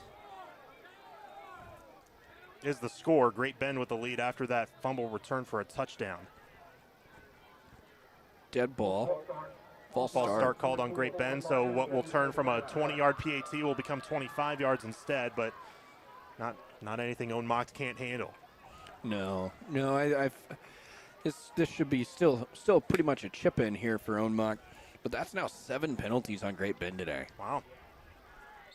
So we know who's winning the penalty battle. It's McPherson, but scoreboard doesn't reflect it. Good snap, good hold. Kick may have been wide right. Nope, it was not. It split the uprights. It is good, and it's 42-7. Great Bend, 9:45 to go in the fourth quarter. We're back after this. You're listening to Bullpup Football from the Midway Motors broadcast booth on KMCP. Life's better when you're under our roof because our agents can help you choose insurance to help protect what matters most. Life insurance from American Family Life Insurance Company can help financially protect your loved ones by replacing a portion of your income if you were to pass away. That means your family can have the help they need to continue to pursue their dreams. Visit your local American Family Insurance agent, Steve Barr, at 807 North Main, McPherson. Products not available in all states. American Family Life Insurance Company, 6000 American Parkway, Madison, Wisconsin. American Family Insurance. 98.9 and 1540 KMCP. Great Bend gets their second defensive touchdown of the game, a 93-yard fumble return for a touchdown by Hayden Kelly, which halted what was at that point a 58-yard drive that had gone on for 9.5 minutes, and it was 3rd down and goal on a handoff, and it was fumbled away and taken back by Great Bend. Now, there was an unsportsmanlike conduct penalty after the play on Great Bend, on Trenton Kern, and it was assessed at the kickoff. So now Cooper Ohnmacht will boot it from the 25 rather than the 40. Ashton Malm and Aaron Winter are lined up at their own 20-yard line, actually moving up a couple more yards. But it's 42-7, Great Bend. Ohnmacht with a high kick near side. It will be returned by Malm at the 23-yard line, looking for blockers, halting at the 20 or the 35, and then just dives forward for a couple more yards. He couldn't find an edge, so it'll be first down for McPherson at the 36-yard line. Down 42-7, 9:39 to go in the game. Yeah, last drive for the Bullpups obviously ended in the returning of a 97-yard field or fumble recovery for a touchdown. But it was a nice drive. It was like 8-9 minutes long drive. They went pretty much the length of the field, got down into the 3-yard line with goal to go. All good building blocks to move forward. This is going to be. I've got a feeling this is going to be a good drive. I really hope. You think and then hope. You kind of turn it around right there. Both. I think I have a good feeling. Okay. 9:39 to go in the ball game. McPherson trailing 42-7. It will be a pistol formation. Fullback to the right side and a man behind Carter Bankson. 2 lined up wide to the right, 1 to the left. They'll hand it off to the tailback. That's Brody Millison. Cuts to the left edge at the 40. Lowers the head. Tried to get to the 45. Hit out of bounds and a flag comes in. Get them to the 48-yard line, or rather the 45. So a gain of 9. Add 15 more to it on the penalty to make it first down for McPherson. Yeah, maybe it was just the extra 15 yards, I thought. I don't know. But, yeah, that's an excellent run there by Millison. He got around the edge rusher in Connor Holiday and was able to turn it upfield. I really think against this Great Bend defense, what you're going to want to try to attack is these cornerbacks in the running game. And that time they did, and you saw a nine-yard rush. So again, a 15-yard penalty. So it goes from the McPherson 45 to the Great Bend 40 after the penalty, and what was a 9-yard run turns into 24 after the flag was thrown after a hit out of bounds. So 8:53 to go, fourth quarter, and clock ticking. They set it at the 40 on the near side. First down and 10 in Great Bend territory for McPherson. They're on the left hash in the shotgun. Two wide to the right, tight end and a receiver to the left, man in the backfield. Bankson takes the snap and will hand it off to the near side for Dane Becker. A juke move to the right inside the 35 to the 30. He gets the first down, then a yard more, going down to the 29, an 11-yard run for Dane Becker. First down, Bull Pups. Yeah, another excellent run. That time just found the hole, hit the hole hard, and kind of got a little angry there at the end, dragging a few guys along. What I like to see is that the Bullpups had three or four offensive linemen really finishing their blocks and finishing through the play. That was an excellent job by all fronts there. First down and 10 at the Great Bend 29-yard line, 8:05 to go in the ball game, 42-7. Great Bend leads over McPherson. They're on the left hash. Carter Bankson in the pistol formation. Dane Becker 2 yards behind him. Tight end receiver left, two receivers right. Handoff, Becker finds a lane up the middle to the 20, drugged down to about the 19. It's a gain of 9 yards that time from Dane. Second down and 1 coming up on the left hash for McPherson. Again, what I like about it right now, these drives, what I'm seeing in the running game right now, Dylan Hall, Chase Gunn, they're 4, 5, 6 yards down the field, finishing blocks. They're getting to the second level, and it's really creating some space for Dane Becker and Brody Millison to really run the football, and they're seeing a lot of success right now. Dane Becker is 1 yard away from the century mark, and you've got 33 rush yards on about 6 attempts for Brody Millison. 7:10 to go in the game now. Bankson in the pistol, handoff Becker up the middle, spins away to get the first down, plus just 1 more yard. He's drugged down by a Panther in between the hash and the numbers on the near side, and they're back in the red zone. First down, McPherson. Becker was slow getting up. May have got banged up, but he's a tough dude. But he'll head back to the sideline. Brody Millison will come in, so Dane can get a little bit of rest. He gets a tap on the shoulder pad by one of the assistant coaches on the near side. Well, yeah, when you got 23 rushes on about 102 yards, that's going to be, you're going to get that tap on the shoulder even when you come off just a touch beat up. Just a quick math, that's over 4 yards a carry. Not a bad mark at all. No, especially against a team who did not give up a ton of rush yards a game last year. Yeah, good point.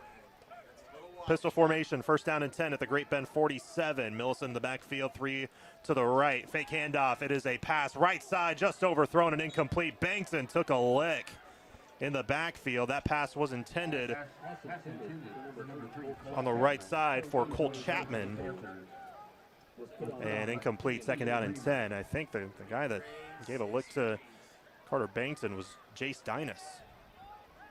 Yeah, I believe it was. He put a licking on Carter Bankston, but Bankston had two wide receivers out there and just kind of overthrew it in the face of pressure. 5:45 to go in the game. McPherson trails 42-7 in the season opener. Pistol formation. They will hand it off. Millison this time cuts right now back to the left, trying to find the line of scrimmage. He may have gotten there, but not much further if he did. It'll be third down and 10 for McPherson in between the hashes. Yeah, third down now. You've had an excellent drive all the way around. Now it's stalled just a touch. What are you going to do as an answer, third down and long, to try to figure out how to pick up some yards? In a game like this, I think this is 4-down territory. Even though you've got one of the best kickers in the state right now, you need to go for it on fourth down and learn really who you are. That is if it gets to fourth down. 5:05 to go. Third down and 10 for McPherson. Shotgun with a tailback on each side. Correction, there was one as Chapman lines up as a wideout, gets an extra game plan from A.J. Bullocks as well. Play clock down to 2. They get the snap waist high. Bankston's going to look to throw. Fires far side. Overthrown, intended for Bullocks and incomplete. And Bankson gets hit after the play again. This time he got hit by Cole Fanchier, and it's fourth down and 10 for McPherson. Yeah, again, just another out route. It was almost essentially the same play as on first down. Just unable to connect. That time in a little bit of a tighter window, Great Bend was a little bit more prepared for that, and it looks like they're going to bring on the field goal unit. Indeed. Jackson Hoover's going to come in to kick. Last year he was 2 for 2 with a with a season high of 32. This one is for 34 yards. Late sub comes in on the kicking unit. It will be Carter Bankton to hold. Jackson Hoover. It'll be a 34-yard field goal between the hashes. Play clock down to 3. Low snap, but a good hold. Kick is blocked by Ohnmacht, and Bankton will just hop on it at the 33-yard line. Cooper Ohnmacht has been just about everywhere today. He's got a touchdown on an interception. He's run the football a few times. He's got a reception too, and he's just kind of been all over this defense for the Great Bend Panthers. And man, everyone kind of talks about, and I know Cooper Ohnmacht's kind of the third of who you talk about in Daxton Minton and Ian Premer, but I think Ohnmacht probably needs to be up there even more so with those guys as well. Well, I forgot we're in a running clock situation as it's a 35-point game, so Great Bend has it on offense with 3:12 and ticking. In at quarterback, we got a backup quarterback coming in. That is... I don't know if they have a quarterback. I don't know if they do. Oh, nope. Yep, they do. It is... Well, we'll make sure. We didn't see a number. Late sub comes in, and they're confused, but no flag's going to be thrown. It's a handoff in the backfield and getting stuffed after a gain of about 1 or 2. Jaden Prilling, he's a 5'10 sophomore. He's in at quarterback. Yeah, that was kind of just a confusing play there as they got it off in time. They weren't really sure where to line up, but especially in the running clock, it makes it a little bit more difficult to get everybody in the right spot. Indeed it does. Well, 2:29 and ticking. It is 2nd down and 8. Low snap. Flag comes flying in. Handoff to the backfield, and he's going to get stuffed behind the line of scrimmage. That's Max Stefan, who goes down in the backfield, but a flag came in on the near side right after the snap, so it's probably a penalty on the offense, and we'll move him back 5 yards. Hey, I'll be interested to see here. I know the Bullpups weren't lined up completely correctly, but I'm not. The only thing that this could be is kind of an illegal formation. Looks like they're going to wave this one off. Okay, well, it is a tackle for loss, and it will be 3rd down and 9 at the 34-yard line in their own territory, but there's 1:40 to go and ticking. The play clock stuck at 25, and it will now start rolling, so they won't really waste the clock, though, but again, 42-7. Great Bend leads over McPherson with 90 seconds to go in the season opener. Prilling is the quarterback, the sophomore backup in the shotgun. He will take the snap and fake the handoff. Roll to his right. He fires. It is caught on the run at the 40, 45, cutting left to the 50 in McPherson territory. Still on his feet inside the 45 to the 43. Grant Watkins with the catch and run, and it will be 1st down and clock rolling, and they will pretty much just take a knee and ice this one, go in victory formation. I would presume that they will, but McPherson will start off 0-1 on the season for the 3rd straight year, all 3 of them coming against Great Bend. And looks like actually it's going to be an offensive formation for Great Bend, maybe just getting some playing time for the backups. 38 seconds left on the game clock. They'll take the snap, and they will hand it off to the running back on the left edge, but he's stuffed at the line of scrimmage, that being Max Stefan. And there won't be a whole lot of hustle with 30 seconds left in the game with 41. They're at the McPherson 41-yard line, and yep, Great Bend's pretty much going to slow it down. Nobody's going to stop the clock. And Great Bend is going to run out this clock, and that is going to do it for today in the season opener, as the Great Bend Panthers trying to fight their way back to the state tournament, trying to make a statement as they want to get back on top after falling in upset fashion last year. Get a 35-point win over the Bullpups in week 1. Final score, Great Bend 42, McPherson 7. The post-game show, the Bullpup Locker Room show, is coming up after this. You're listening to Bullpup Football on KMCP. You're listening to the Great Plains Credit Union Halftime Report. Tonight's second half kickoff is...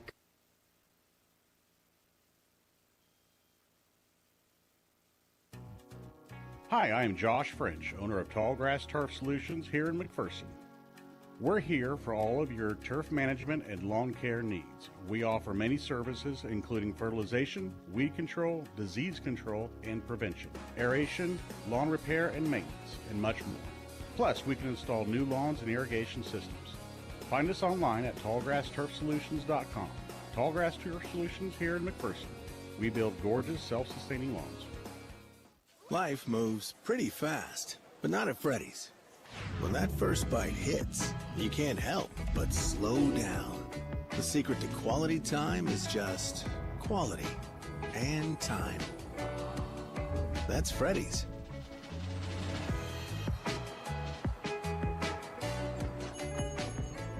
Mom, what's wrong with them?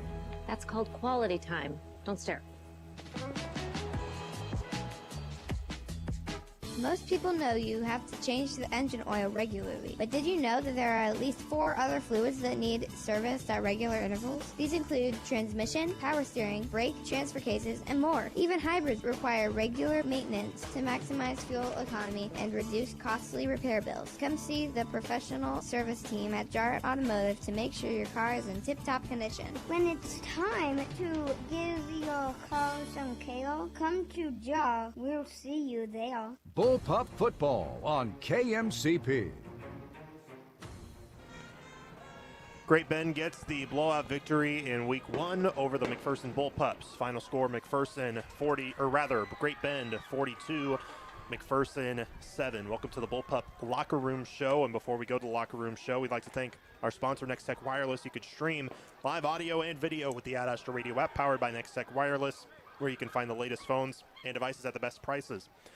Later on, we'll talk with head coach Jace Pavlovich for the McPherson Bullpups. First off, let's talk about the scoring for this game. Now, Great Bend just started it off immediately, quick, fast, in a hurry, and that was with a pick 6. When McPherson was driving down the field and they had it at the Great Bend 30, a pick 6 by Cooper Ohnmacht, about 80 yards to the house, made it 7-0 Great Bend. Great Bend then tacked it on and had a 3-yard touchdown rush by Ian Premer. On the very next drive, a 10-yard rushing touchdown by quarterback Daxton Minton. And then on just a 20-yard drive that went for 40 seconds, an 18-yard touchdown pass, Daxton Minton to Hayden Kelly.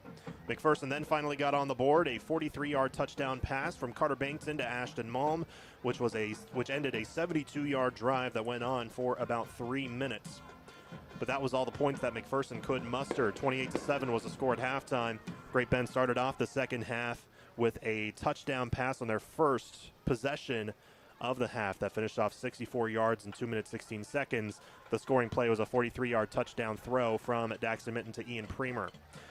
Then McPherson they were in business with a 9.5-minute drive to end the third quarter and then go into the fourth quarter. They started at their own 32 and went all the way to the Great Bend 10, but then a fumble by Dane Becker was returned 93 yards for a touchdown by Hayden Kelly to make the score 42-7. McPherson then had another opportunity to get more on the board, but the field goal by Jackson Hoover was blocked by Cooper Ohnmacht, and Great Bend then just ran out the clock. Final score, Great Bend 42, McPherson 7. So McPherson starts off the season 0-1. They'll look to turn it around next week against Circle on the road. Great Bend 1-0. They're on the road against Olathe South a week from today, so they got to take a long road trip. But some final numbers that you have, Nathan. Yeah, actually, despite the scoring, McPherson actually outgained Great Bend here today, 242-241, so not by a whole lot. Just by 3 feet. But McPherson actually on the ground had 157 yards rushing. That's led by Dane Becker with 102. The second leading rusher, obviously, is Brody Millicent. He had 33 rushing yards, and the only other rusher for the game would have been Carter Banks with 22.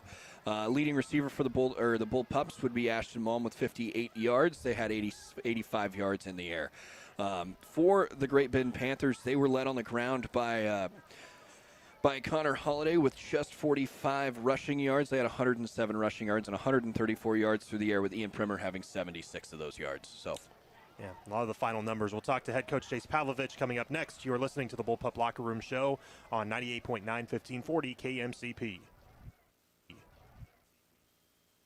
Coverage of Bullpup football continues next with the Bullpup Locker Room Show On the way, we'll recap tonight's game, and we'll hear the post-game thoughts of head coach Jace Pavlovich. 98.9 and 1540 KMCP.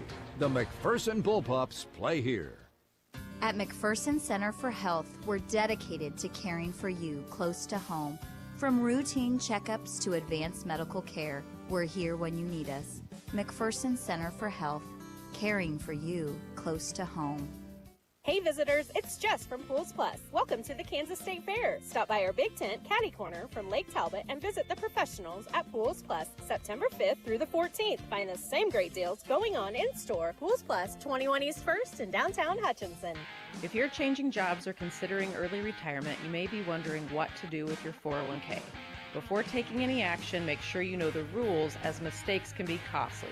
At Iron Horse Financial, we can show you how to avoid IRS penalties and full taxation, plus a little-known strategy to access funds early. For more info, go to 401krollovermistakes.com and download your free guide. You can also reach us at 620-765-6456. When you work hard, make sure you have a service that works hard for you. With reliable coverage and the latest devices, you can go farther with Nextech Wireless. Right now, get an iPhone 16 Pro and an Apple Watch 10 on us. That's right, on us. Nextech Wireless, connecting Kansans. Ready for banking at your fingertips? With Farmers State Bank's mobile banking app, Take Charge. Turn your card on or off, boost spending limits, transfer funds, set security alerts, change PINs, and travel worry-free. Your money, you're in control. Farmers State Bank, more than just a bank. Member FDIC. I'm Jared. Since 1948, we at Krupp Lumber in Heston have been helping customers choose the perfect lumber, find the right tools, and improve homes every step of the way. We offer a wide selection of top quality windows and doors like Marvin and Anderson and R.D. Henry & Company cabinets to make your home stand the test of time. Not only do we offer paints and lawn and garden supplies, but we can build floor and roof trusses in-house and can help you design your own. Ask about our in-state delivery. Krupp Lumber. Service is our specialty. Bullpup football on KMCP.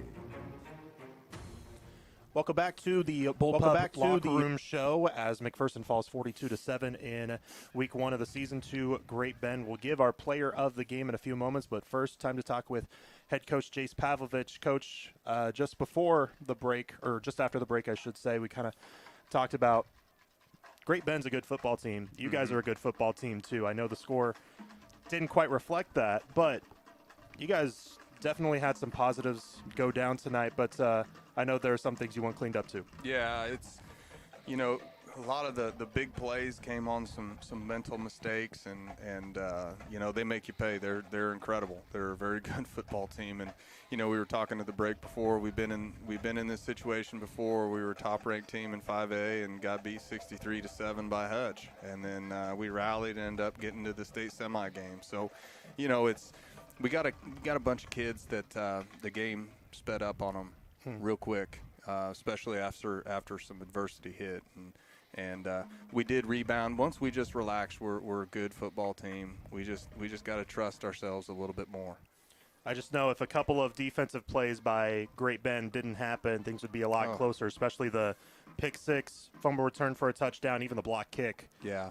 But just, if those went away, it would have been a lot closer game. But, just talking about, you guys did some pretty good things, especially, we talked about the front line and the running attack too. Yeah, our offensive line, which was, apparently the question mark going in, we're pretty dang good up front. And Coach Beck, he even said the same thing. We were able to control the line of scrimmage offensively for the most part, and defensively, we're in the right spots, and we're in position to make plays, and we're going to continue to work, and we're going to make those plays in the future.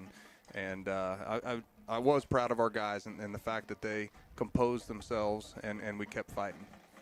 Defensively, defensively was 28 points that you guys gave up, but you guys still held them in check, especially on a couple of times. There were, 3 drop picks, I think, in this game. So just what did you like out of that? Yeah, we're in the right spots, and they got 2 major college football players on that side, and they made some plays. And, we got some pretty darn good football players too. We just got to get them believing in themselves a little bit more, and we'll be fine. All things told, I believe we got out of there pretty healthy. We learned a lot from it. We'll get back to film tomorrow morning and continue to get better. So we got to stay together and keep fighting and believe. Absolutely. What are some things you're going to think about in practice, especially as you take on Circle for the first league game this time next week? Well, a lot of it comes down to situational football. Our youth and inexperience did show itself, and when you're playing a team of that caliber, they really make you pay. So more than anything else, just situational football and trying to understand some of the rules of the game. We grab a kickoff return as it's going out of bounds. Little things like that we just got to improve on. For sure. Well, we'll see how it goes with the first league game by this time next week. And tough loss today, but again, as we said, really good team out there, good 5A team, and possibly state contenders. So pretty darn talented. But Heath Gerstner has told me many times before, when you play good teams, that's what makes your team better. Do you agree? No, I totally agree. And when we go into scheduling, we don't want to play cream puffs. We want to play teams that are going to continue to get us better, and we got that tonight. We can't win them all, and certainly would like to have been a little closer, but I love these guys. I'm proud of them, and we're going to get together tomorrow and continue to get better. So. That's all you can ask for, and this group is hungry. They're ready to be coached, and they will get just that. Sounds good. Coach, thanks for the time. We'll see you next Friday. Thank you. That's head coach Jace Pavlovich for the McPherson Bullpups. We will give you the player of the game, brought to you by People's Bank and Trust, and then we'll also give our final thoughts. That's all coming up next. You're listening to Bullpup Football from the Midway Motors broadcast booth on KMCP. More of the Bullpup Locker Room Show is next. Stay tuned as we name tonight's play and player of the game. Find exclusive stories highlighting Bullpup athletics at adastraradio.com. 98.9 and 1540 KMCP.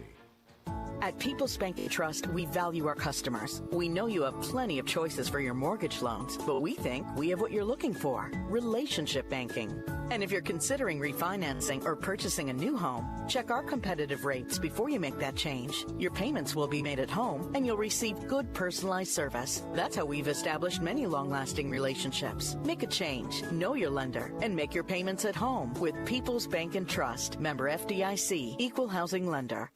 At Blue Stem Communities, they believe in living well at every stage of life.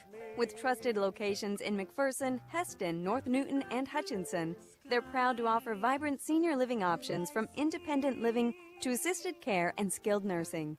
Each community is grounded in compassion, connection, and a commitment to nonprofit mission. Come and see what living well can be at Blue Stem Communities. Live well with Blue Stem Communities in McPherson, Heston, North Newton, and Hutchinson. Hey folks, this is Darren Eddy with Ag 360 Insurance in Inman. Farmers, would you like to have your farm and personal insurance handled all by the one agency? At Ag 360 Insurance, we can handle it all with one agent. We would love an opportunity to sit down and visit with you about your insurance needs. Feel free to stop by our office on Old K61 in Inman or give Cody Moores or myself a call today at 620-585-2128 or check us out online at ag360insurance.com. Meet your new fall treat with a pumpkin cheesecake bite from Scooter's Coffee. An easy-to-eat petite treat with all the pumpkin flavors. Scooter's Coffee, amazing people, amazing drinks, amazingly fast. Scooter's Coffee in Hutchinson, McPherson, Salina, and Abilene. At Mid-Kansas Credit Union, we live by our motto, grounded in the past, growing for the future. We are a full-service credit union with offices in Mound Ridge and Buhler. Mid-Kansas Credit Union would like to wish all the athletes the best of luck as they compete this season. Bullpup Football on KMCP. Welcome back for the final time to Great Bend. McPherson falls in Week 1, 42-7 over the Great Bend Panthers to start off the 2025 season. It's time now to give you the player of the game for the Bull Pups. That is brought to you by People's Bank and Trust. Nathan, who do you got as the Bull Pups player of the game today? You know, I got to say it's Dane Becker. You break the century mark, first game of the year. 23 carries, 107 yards. That's got to be good enough for the player of the game. And there's probably a few other people that are deserving as well, but I think it's Dane Becker. That is the People's Bank and Trust player of the game. Community banking at its best with 21 locations in Kansas. This is People's Country. Before we sign off, just some final thoughts on today, Nathan. Yeah, I just to kind of echo the thoughts of head coach Jace Pavlovich. I mean, McPherson's got a really good football team. I mean, they got a push up front, which you can only be proud of. I mean, scoreboard says one thing, but I'm walking away from this game thinking another. I'll tell you this much: this McPherson team is going to be pretty good this year. I don't know what the end of the year record's going to be. You got a few really, really tough teams. You got to play Chanute still. You still got to play a Winfield team. You still got to play Mulvane, who's always played McPherson tough. So just seeing what the year kind of goes on from there and just kind of go. But I like the route that this team is headed. For sure. We do have a final in the Ark Valley Chisholm Trail League. Bueller did defeat Mulvane 34-27. They actually were tied at 27 in the fourth quarter. Then Bueller got a touchdown with 4 minutes to go in the game, so they got the win over Mulvane here today. But again, McPherson falls today by a final score. Great Bend 42, McPherson 7. That's going to do it for us here today. McPherson will look to turn it around 1 week from today. They will be on the road down in Towanda for their first league game to face the Circle Thunderbirds. We will have that coverage for you. But until then, for live stream coordinator Jeremy Snap, for Sherry Bruce in the studio, and for Nathan Roble to my left, this is Lane Gillespie saying thank you so much for tuning in today. We'll see you for more coverage of Bullpup football next week. You're listening to 98.9 and 1540 KMCP.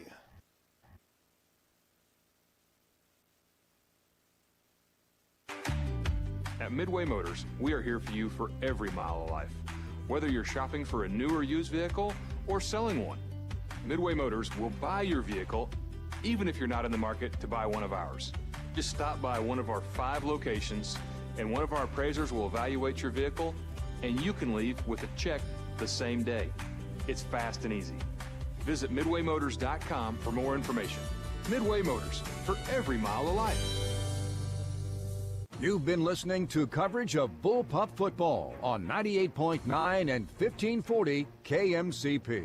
Bullpup football is streaming online at adastraradio.com and on the Ad Astra Radio app. This has been a presentation of the Ad Astra Sports Network, leading the way in regional sports coverage. The McPherson Bullpups play on 98.9 and 1540 KMCP.